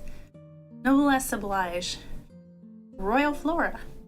A satin flower with a glossy finish, fit for an elegant gathering. It still looks as distinguished as it did on the day it was cast aside. A blue lily made of silky satin that once served as a noblewoman's headdress. A noble who once ruled over Mondstat left it behind. In that legendary age, the nobles were examples for the people. They guided their subjects with their conduct and wisdom. They were the true representation of the people of Mondstat. They were noble not only in lineage, but also in their commitment to virtues and principles. The longevity of the nobles was cut short by their endless self-indulgence. Ostentation gave way to de-evolution. Such a good person, Sage. Yeah, and then what happened to her, and well, those who know, huh? Royal Plume. A feather hat accessory worn by the old aristocrats of Mondstat on hunts. It still stands proudly as if no time has passed. The feather of a falcon proudly perched on top of an old noble's hat. Hunting with the common folk and sharing the spoils with them was an old tradition. Commonplace were the hunts, a hobby of the ruling class of Mondstat. The festivals were shared with their servants and the common folk, as a sign of the benevolence of the nobles. All the people were eager participants in the festivities. Hunts soon lost their meaning. The nobles took everything as their own, presuming it their right. Proudly the feather still stood, yet faded was its color. Faded was its color in the people's eyes. Okay, see ya, Luna. Thank you for joining us for a bit today. Royal Pocket Watch. A pocket watch that once belonged to the old aristocrats of Mondstat. Passed down from generation to generation, it has witnessed many years of history. An exquisite pocket watch made of sapphire. It remains functional even after all these years. The pocket watch of a noble who once ruled over Mondstat, and the time it tells is still accurate. Punctuality is a virtue, and this pocket watch helped the nobles stay on a virtuous path. It was more for self-discipline than a tool to influence the common folk. At daybreak, a worthy noble must be vigilant than his people. more vigilant than his people. At night he should be more thoughtful and restless than they. Over the years, the once strict schedule was overturned by their indolent descendants. Their timepieces grew more extravagant, but lost their virtuous function. I think noblesse oblige refers to the obligation that nobles have to care for their serfs. That sounds familiar, Abaddon. Or that sounds about right, yeah. It was a phrase I learned because of Genshin. Royal silver urn. An ornamental urn that once belonged to the old aristocrats of Mondstat. Mournful winds seem to echo within its empty interior. Oh yeah, that is the Mondstat, or whatever thing. An ornamental urn made of sapphire bearing the silver insignia of a noble house. It is exquisite and elegant, a testament to the aesthetics of the ancient nobles of Mondstat. A noble who once ruled over Mondstat left it behind. However, the extravagant treasures that once lay inside are now gone. These luxuries were symbols of the noble's stature, as well as the confidence, pride, and prosperity of the people of Mondstat. Then, the nobles fell prey to power. They took and they spent without regard for the people. Luxurious accessories became vanity items. Royal mask. A masquerade mask worn by the old aristocrats of Mondstat. Its hollow eyes are fixated on the golden days of the past. Silver mask inlaid with golden gems and engraved with delicate patterns. Delicately made, it showcases the elegance and customs of the old nobles. The first nobles who rose up to rule Mondstat began as heroes of humble origins. These great chieftains and elegant princes were as well as beautiful princesses and noblemen. Once welcomed the people to their banquets and feasts. In those days long past, the nobles shared their wisdom and elegance generously. In that golden age, the nobles shared with their people their knowledge and profits. But the later nobles were seduced by power. Their banquets were exclusively for their own pleasure. So, yeah, this set is all about the nobles. I wonder which noble family it's about. I don't know if it's about Eula's Lauren's family or not. I don't remember what her insignia is. There are many, many families, so thank you for seeing Luna off, guys. Okay, we've got one more set here. Drink some more water, and then I'll show you guys around the rest of my Mondstat teapot.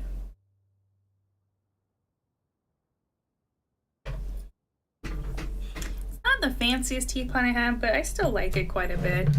I still haven't tried anything like super duper crazy yet in my teapots, and something I've started to notice is when I do go to the trouble of trying crazy stuff, it ends up I don't have enough space to do it. Like, I'm not even like even when I follow like some guides, you have to make it really small, and then everything around it looks really empty. So I think that's why people like zoom in so close on the things they make, is because you hit the load limit so fast. Just let me lag my computer so I can make fancy shit, miHoYo. Anyway. Yes, it is the Lawrence family. They're similar on the clock and goblet. That's what I thought. Yeah. I thought that looked familiar. Because when Eula does her one thing, that symbol pops up, right? Because I had a friend who had her, and I remember that symbol. Okay, last set for the day. Bloodstained flower of iron. A dried flower stained black with blood and now as hard as steel, probably some sort of memento for his former master. A common white flower given to the knight by a rescued damsel. It is dried and hardened by the blood from all his bloodshed. Thanking him for his valor, the damsel offered a reward. He turned down all she gave, save for a pure white flower.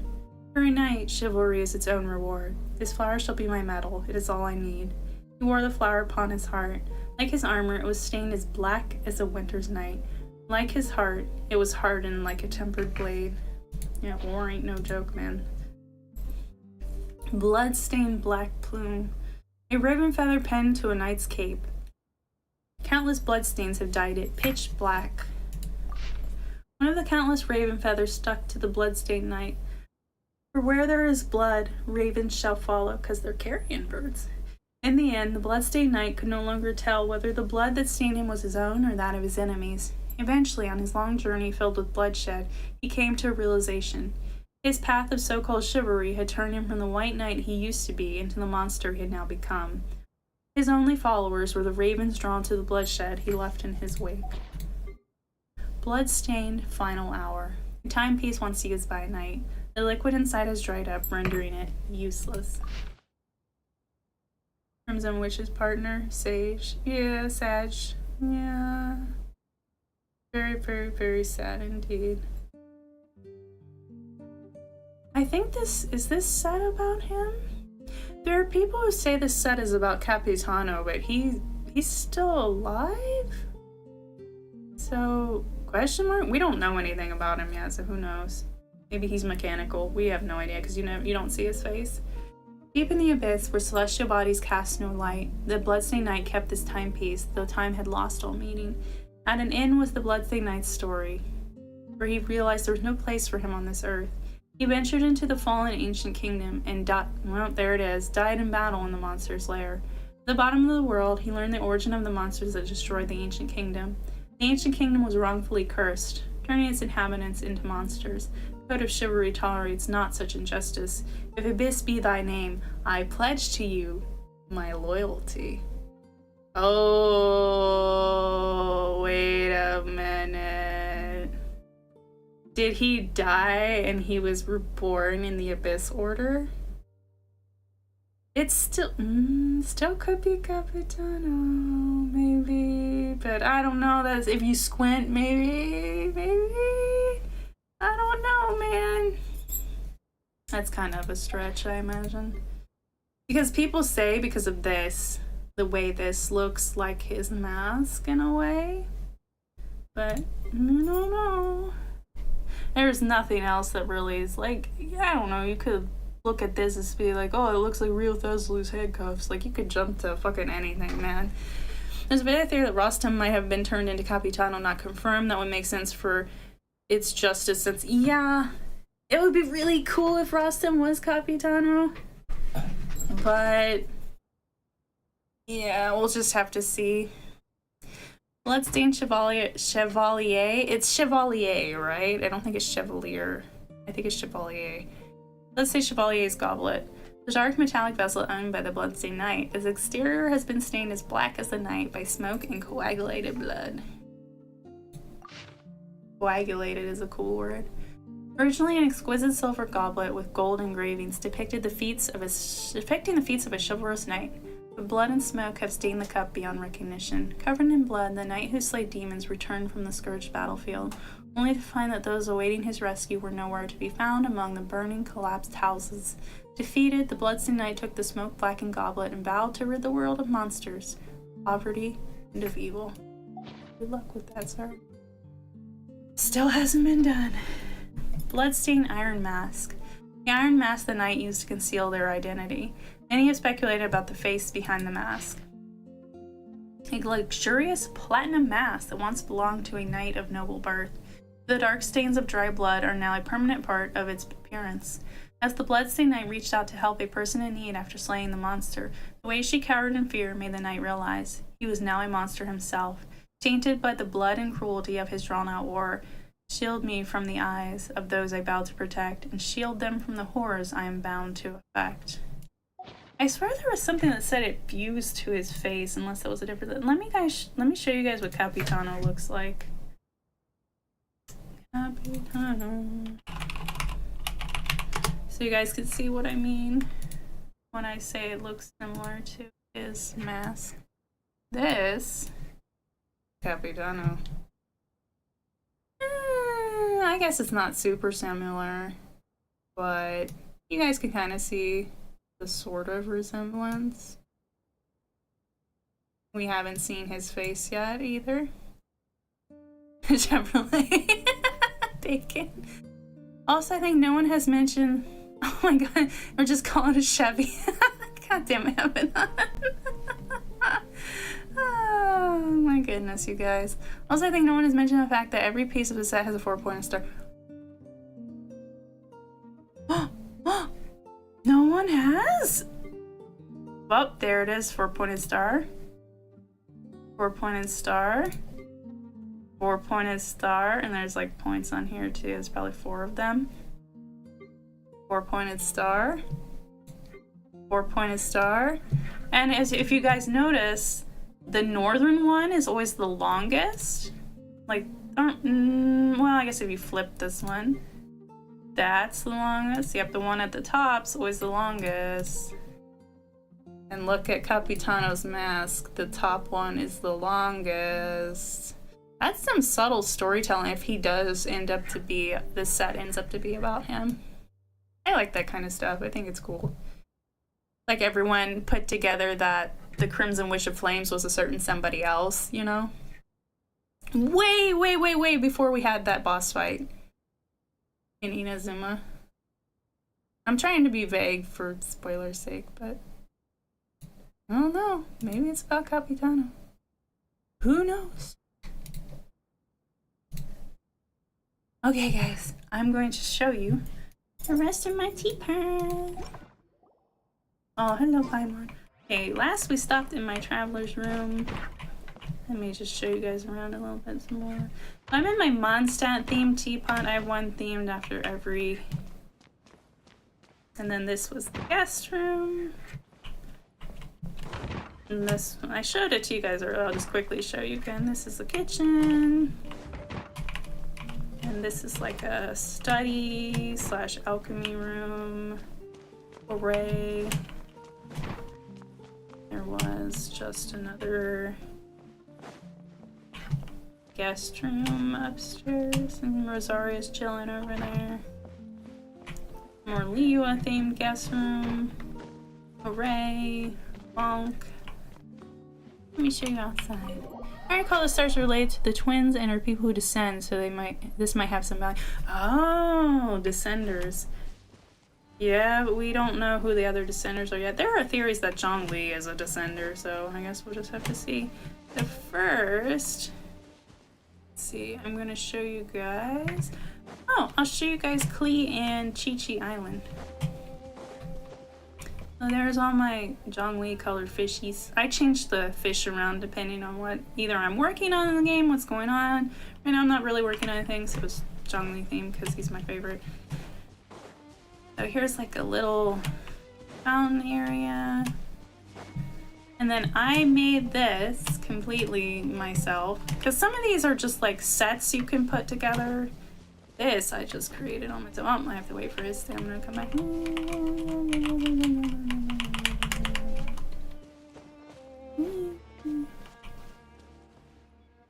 I still think the travelers might be the traveler siblings might be like the same person?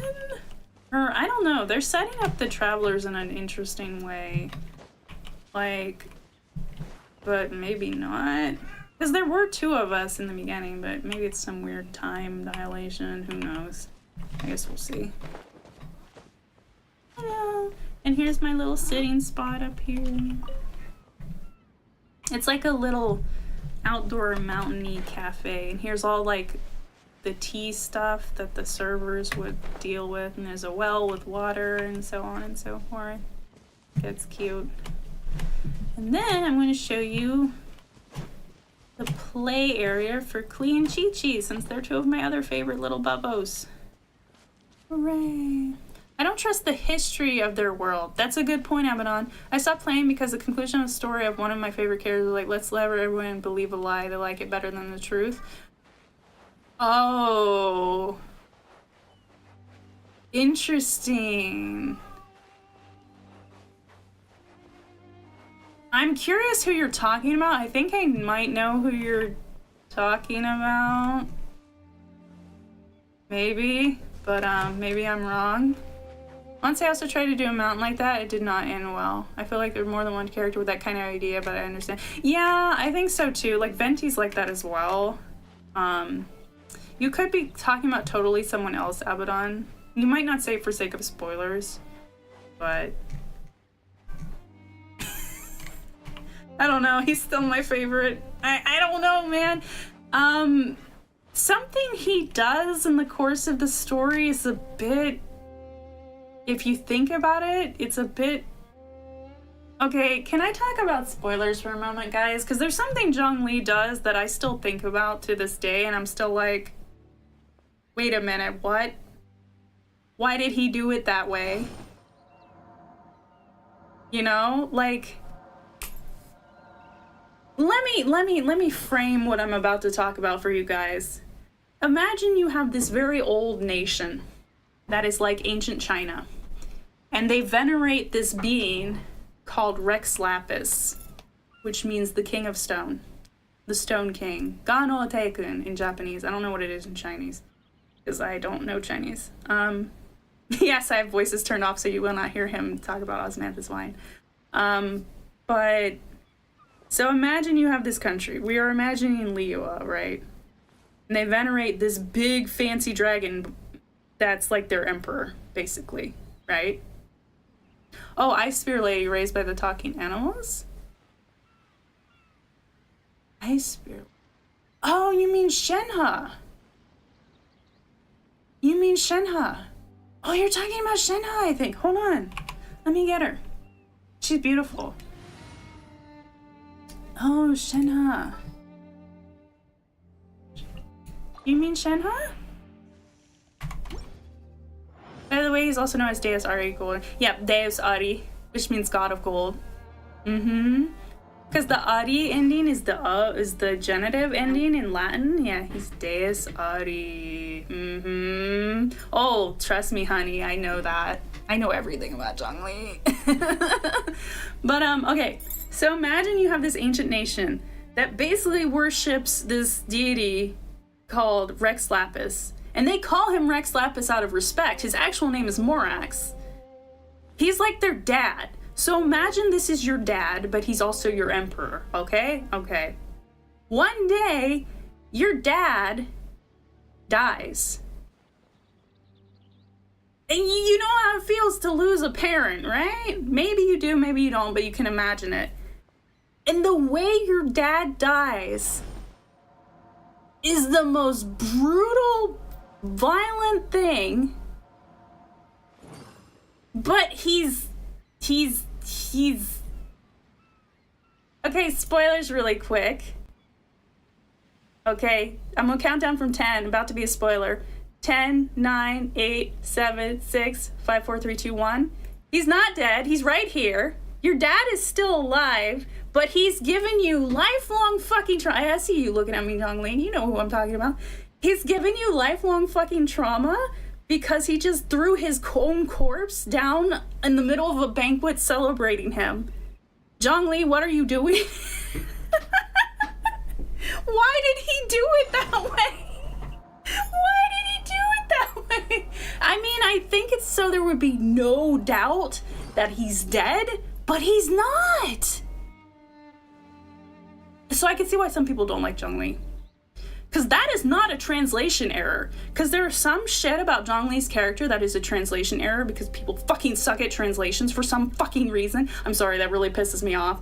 I have a lot of bitching to do about mistranslations in both Genshin and Final Fantasy XIV that make me want to flip fucking tables and strangle Fern Halls. And anyway, as someone who does know fucking Japanese, anyway, I don't know why shit gets translated so fucking weirdly for the sake of, the English speakers won't understand.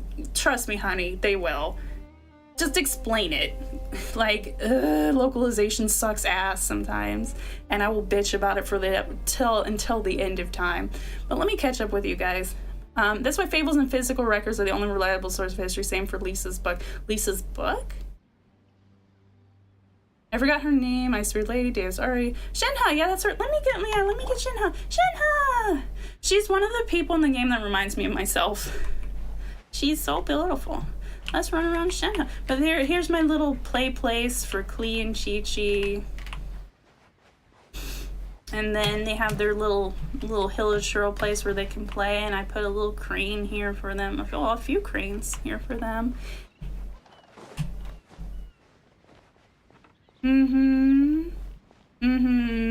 See, Bacon, exactly. Like, it was a very sneaking or hiding. Yeah, I had to hide myself because I was in the way of some of the text. I guess I can pop out again. Hold on, guys. But hi, Gabby. Hi, baby. Let me pop out myself out again. But yeah, I mean, I love Zhongli to hell and back, but that was a bit of a brutal way for him to, like, retire. I love the man dearly, but, like, come on, dude. But he had to make it so there was no question that he was quote-unquote dead, right? So, so he did it in the most brutal, obvious way possible, I guess, that looked like he was murdered. But yeah, he wants them to be able to protect themselves. And of course, people have like conflicting views on that. Like some people still hate Zhongli for that, and they're well within their rights to hate him. Like not everybody's gonna like a character, you know, and that's fine. That makes them more like a real person, right? Because think about all the people you know in real life. You don't like all the people you know. Hell, you probably hate some of the people you either work with or go to school with or have in your own fucking family. Like, you don't have to like everybody, and that's okay. And even though Zhongli is like one of the darlings of the Genshin community, he's like dear emperor, like not everyone likes him. I actually have a close friend who doesn't like Zhongli.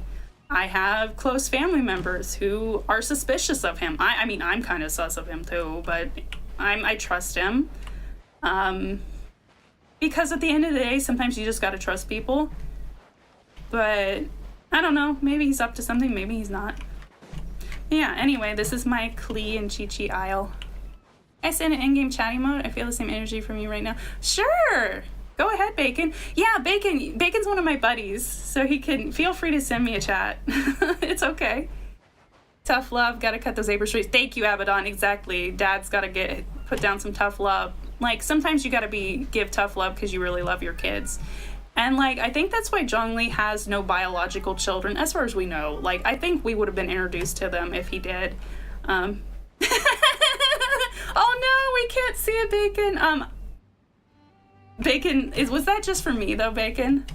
He sent the little Chi-Chi peeking out emote to me. And yeah, you guys are welcoming energy from you on stream. Thank you, Bacon.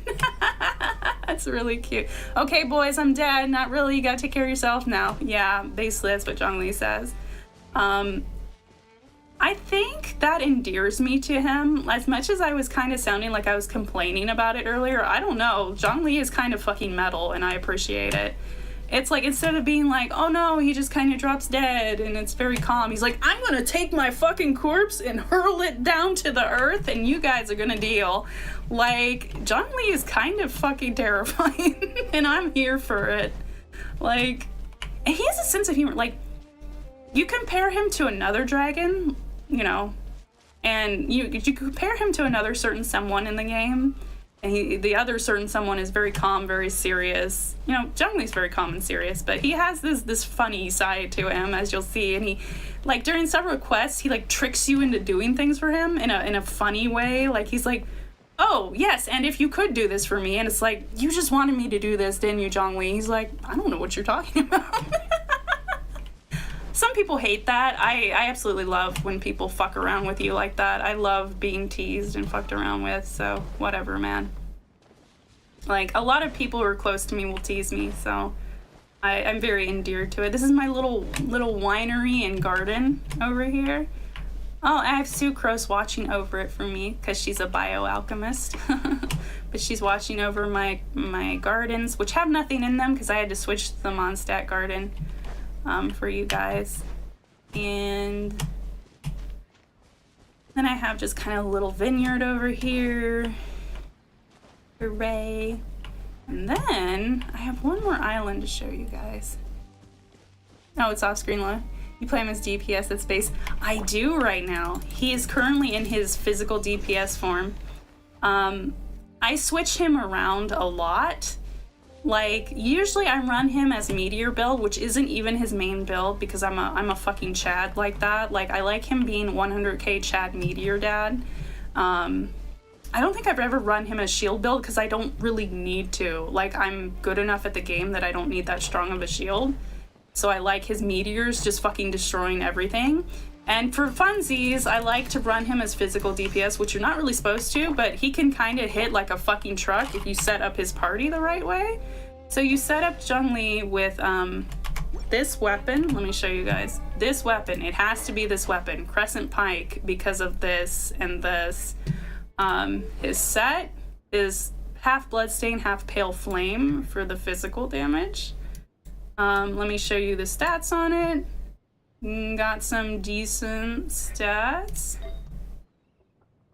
Energy recharge, physical damage goblet, crit damage, attack, crit rate, you know, pretty decent pieces. I could get some better pieces, but that's the best I have right now. My Zhongli's at C4, because of course he is. He's a Triple Crown King, because of course he is. Level 90, you know. And his best team, if you want to run him as physical DPS, is, let me see, Fischl, Xingqiu, there was someone else. I mean, a bunch of different people can work. There's someone else. Oh no, Raiden Shogun might be better, actually. Oh yeah, I think it's like Raiden, Xiangling, and Xingqiu. Because they all put stuff down on field for him, or stuff that stays up on him. So, yeah. By the way, it's not yet confirmed that Zhongli's a dragon, or at least the same kind of dragon Yuvia is, because he's mainly an Adeptus. Oh, he's half it. He's both. He's confirmed to be a combination of a few things. He's definitely a dragon. You literally see his corpse. Unless you're going with the theory, he's the prime of the Adepti, and he's very much a dragon. He's a Chinese dragon. I don't know about that. I rage quit a gacha game for supporting revisionist history. Seems kind of petty now. Wait, okay, that's fair. I don't blame you for that. Was it a different gacha game? Let me show you a weird physical set. Put my feminine on my show characters. I'll check it out for sure, Bacon. I mean, I'm just showing people things right now. But he is supposed to be a combination of... Oh, let me finish reading my state. By the way, it's not confirmed. Or at least the same kind of dragon Yuvia is, because he's mainly an Adeptus. Oh, yeah. There definitely could be different dragons, for sure. Oh, yeah. Because Zhongli is supposed to be a combination of a dragon and, like, a... Let me see if I get this right. A Kirin? I think? Because he has that extra horn in the middle of his head. If you guys look at the dragon form, he has the 2 dragon horns, and then he has this extra, like, little horn. I don't know if in his human form, it's like, that's what the little hairs. I always forget about this little pieces of hair he's got sticking up in the middle there. And I imagine some people look at Zhongli's hair and they're like, oh, the ponytail's so neat and prim and proper, but his hair looks kind of messy. Yeah, it's supposed to look like a dragon mane, kind of. Like, whoosh. It's like whoosh. That's at least how I see it. Dragon, of course, is a Exuvia card that's like a carcass, not his actual body, but can't confirm. Yeah, it is the Exuvia, but it's the carcass he used to wear was the impression. But he could look different. Because here's the thing. There's also another crazy theory that wasn't his, like you said, it ties into this, it wasn't his body, and he could look totally fucking different. But they did recognize that body as Rex Lapis. So from what people say in the game, that is what he looked like. It was his Exuvia, because he shed it, and this is who he is now. But, like, it still was him.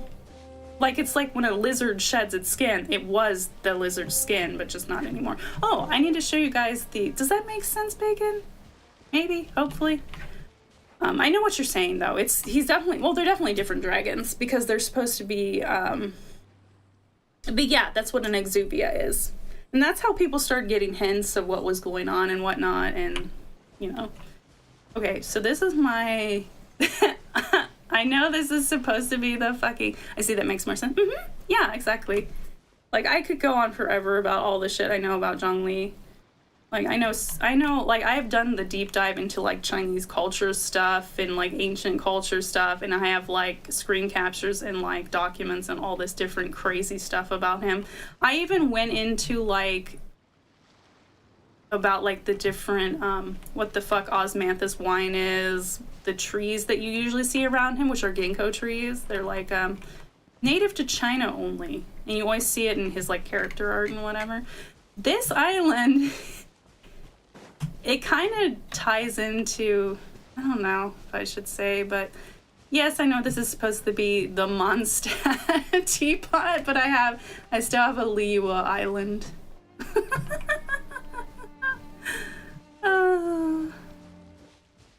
And I have a garden over here. And look who's over here. Hello, my darling. He gets to tend the garden because he talked about, or there are like these certain flowers. He likes flowers. Like Zhongli likes birds and flowers and ancient pottery. He's like a classy old man because that's what classy old men like in China. Zhongli, for people who like are familiar with Chinese culture or just are Chinese, or like he's like the classy old grandpa that you like hanging out with or whatever. That always has a nice story to tell you. Yeah, I have voices turned off right now, so like when I was doing stuff, he wasn't like talking in the background. Aw, he's so sweet. But yeah, this is my island. I have no idea why Raiden Shogun's missing so much of her health. Raiden, eat this. Yum. Okay, there we go. Everybody else okay? Anyway, that's my teapot. Welcome back, Flash. Welcome, welcome. Hello. Okay, we're at 2 hours. Well, I'm going to head to our just chatting for a little bit. Can I even sit on? See, they don't even let you sit on this. I guess I'll stand. I guess I'll stand. Alright, darlings, let's go to our just chatting for a little bit, but probably not for very long. Probably not for very long. Let me log out of Genshin here. Oh, shoot. Bacon wanted me to look at something real quick. How do I? That's how you do that.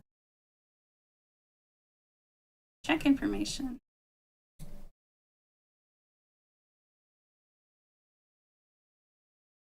You wanted me to look at something from an A?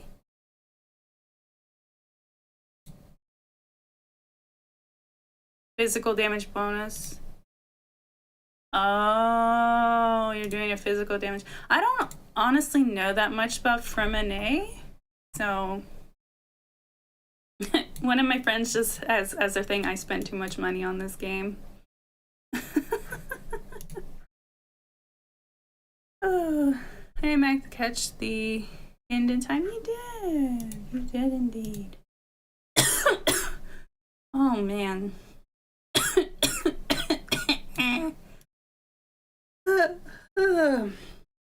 I'll only be here for a bit, the Reminisce pieces, though. Okay, gotcha.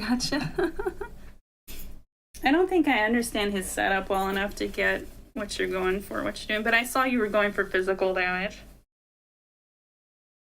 Hold on a second, guys.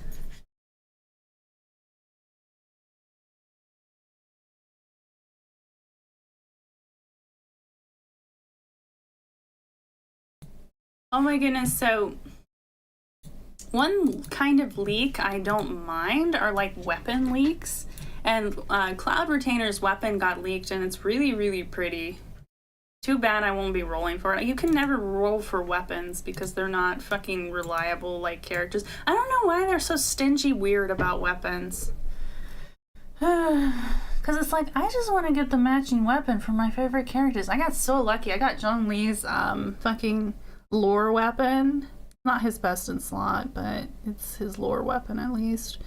I'm not sure how I got so lucky to get that, because you can, the 50-50 is just non-existent for weapons. It's like a 2-50-50. Like, it's stupid, and I don't know why it is. Unfortunately, you feel too tired. Yeah, that's why I'm only going to be here for another moment more or so, because I like money. Yeah, I mean, they better be putting that money towards something good. I hope, but that is the reason. At least they don't do it with characters, like, thank fuck. My heart is disappeared again. It's just a gray square. I think Vortex Vanquisher is better than the Pike for physical DPS. It's conditional. I've done the research and it's very, Vortex Vanquisher isn't it the one where you have to collect the, I mean, I can see there are certain cases where it could be because of the, Golden Splendor or whatever it's called. Oh, here comes Moo. But I'll have a look at it sometime. But from all the research I've done, Crescent Pike is the best for physical DPS, though I could give, I mean, I would, for the fuck of it, I could just use Vortex Vanquisher because I'm just fucking around anyway with physical DPS Zhongli. Physical DPS Zhongli isn't even the weirdest Zhongli. Well, maybe it is the weirdest, but there's also, have you guys heard of a Zhongli build called Microwave Zhongli? It's where you use his pillars to just like cook people, but you have to have the constellation where you can have 2 down at once. Odds are stupid to incentivize you to spend money in game. Yeah, exactly. You guys are exactly totally right. Gummy and bacon. Agreed. Gummy, yeah. Exactly. That's exactly what it is. It's like, oh, well, you got the character. Would you like to get their weapon? Oh, too bad. It's gonna take you for fucking ever to get the weapon. Ha ha ha. It's like, well, joke's on you, bitch. I don't roll for weapons because it's a fool's game. It's a fool's game, I say. Yes, it's called Microwave Zhongli. Let me show you guys the site I use for my builds. It's called Kaching Mains, funnily enough, but they're like one of the best sites for this shit. For guides and theory crafting. Let me find my boy.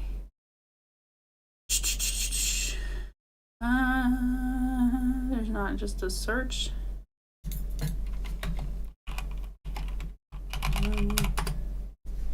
There we go. Gano taken. Updated for 3.1. Got luckiest fucking Navi's weapon. I got it at 5 pity. Jesus, lucky. Navi yourself cost me 150 views. Oh, I'm so sorry, poor Navi. It took so long to come home. Here's the guide I use for Zhongli. Or this is also the site I use. But this should have his like microwave build on it too.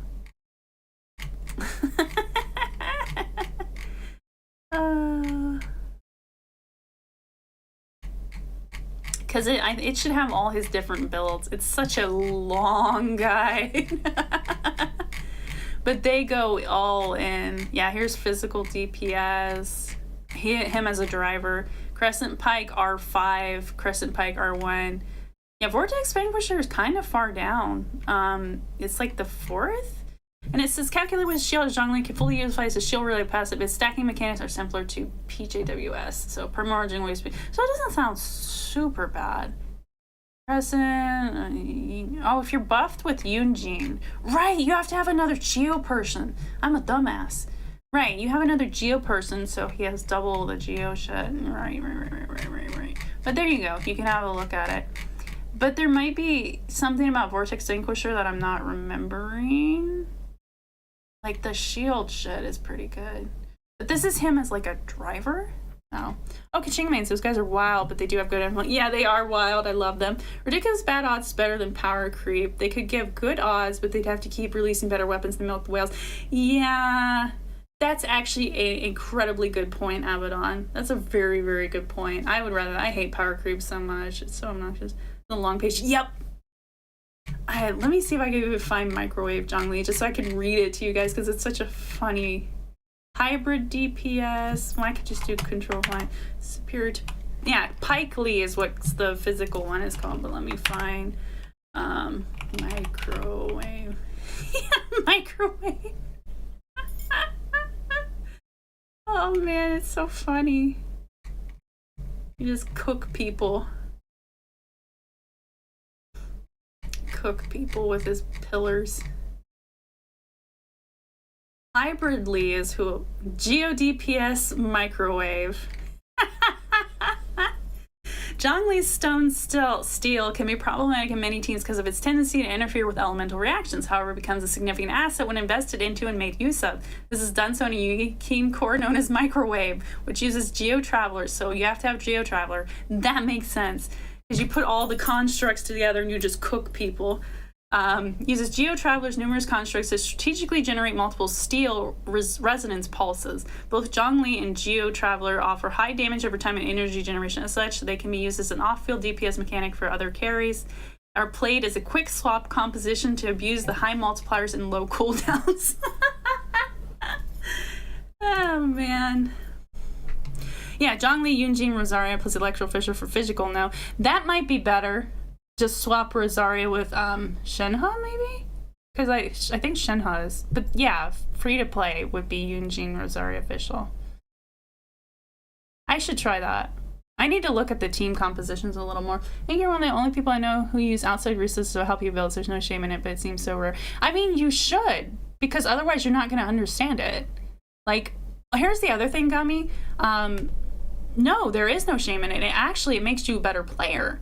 Yeah, sure, you should play the game the way you want. You should play for fun. But if you want to be good at the game, you have to check builds, because not everyone's going to understand the mechanics of the game right out. Like, I certainly don't. Like, I need extra outside help because of just the way my brain works.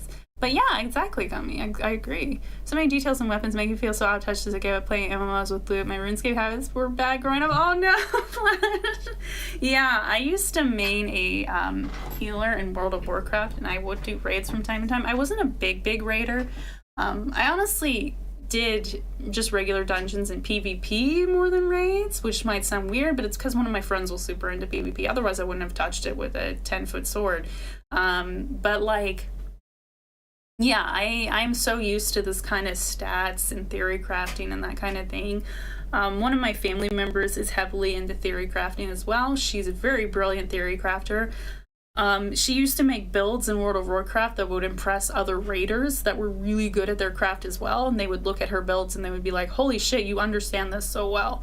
So I kind of have that running for me in my my family, where I know theory crafters. So even though I'm not a brilliant theory crafter, I still like this sort of thing. I like this technical aspect of things, even if I don't fully understand it all the time.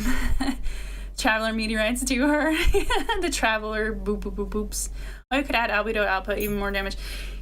Like, quad Geo is really funny.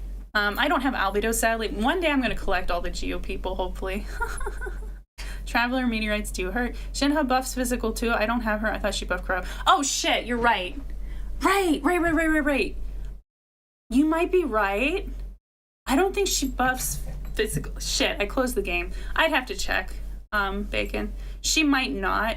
I think it might depend if you press. Okay, so Shenhe has her one ability, her E, I guess it would be called, where you either do the long press or you press quickly. Depending on what you press, it might be physical or cryo. I'd have to check. But I know if you do the long press, it's cryo. It buffs cryo. So don't long press. I think if you don't long press, it maybe buffs physical. I'd have to check though. Well, it helps with planning out what you're aiming for. Oh, cool. Yeah, Gummy, exactly. Like, I also like doing Spiral Abyss and that kind of thing. So, yeah. I could be wrong though, Bacon. If I am wrong, please correct me. You said you don't have Shenhe though? I don't have her. Okay, yeah, I'd have to check. I play 4 Geo Noelle, Yinjin Goro, Albedo. I have Ito's Claymore. I want Ito's Claymore for her. Oh, that's really cool. 4 Geo team is really funny. Noelle is badass. And Yunjin I'm still learning. Albedo has a really pretty moveset. Goro, I don't know that much about. He's Geo Bow, right? Man, I wish they would have released that Junwoo bow or whatever it was called. They never released the one Geo bow for some reason. I don't know what. Or Kunwoo's Ambition or whatever it's called. Was it Junwoo or Kunwoo?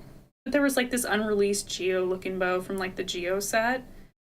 Because there are all those sets that look like a certain element, and like the Geo bow never got released for some reason. Just like the there was another weapon that got data mined that never got released from Liyue. It had some really important lore about Zhongli, so it pays to data mine. I like outsourced info resources. They were a must for Final Fantasy XI. Yes, the game doesn't tell you shit. Yes, 11 is one of those old-timey games. My same theory crafting family member, she loves 11. 11 is like her favorite fucking game. But for Genshin, I want to take it at my own free-to-play pace. That's fair, Abaddon. That's fair. Sometimes you just want a game where it's chill and you don't go full theory crafter. Yeah. Goro buff for defense, geodynamics, he's fully a support. That's awesome. Okay, Bacon. I didn't know because I don't have Goro, I don't think. No, I don't have him, and so I don't really know anything about him. And even there are people I have that I just don't know anything about.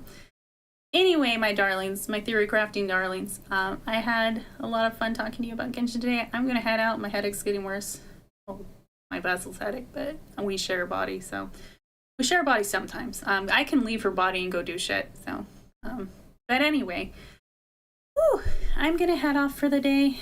I will see you guys on Monday for something new, maybe? I don't know. We'll have to see. I'll decide.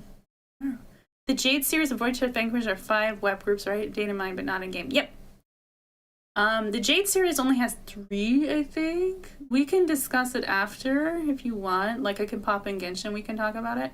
Because I'm not going to be on Discord. Because I log out of Discord after stream. But thanks for streaming, Khione. I hope you're best. Thanks for streaming. I hope you feel better. Hey, you got me. Thank you, Flash. Let's go. Oh, no! I disconnected just as stream was ending.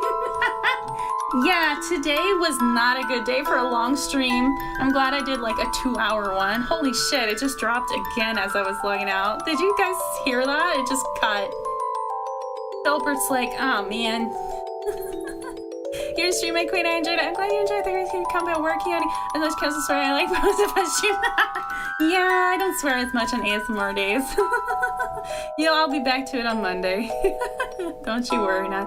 You're back just the time to say bye? Yeah, I'm back just the time to say bye. It was just total bitch today, so sorry. Anyway, I love you guys. See you next time. Bye. Just happy to hang out with you. Happy to hang out with you too, Gummy. Man, maybe we could do it more sometime. Anybody who has me on their friends list, if you guys want to poke me and hang out, just let me know. He's a little goober rascal, Filbert. Yeah, he is. Last Victorian. Alright, anyway, bye. Love you guys. Bye.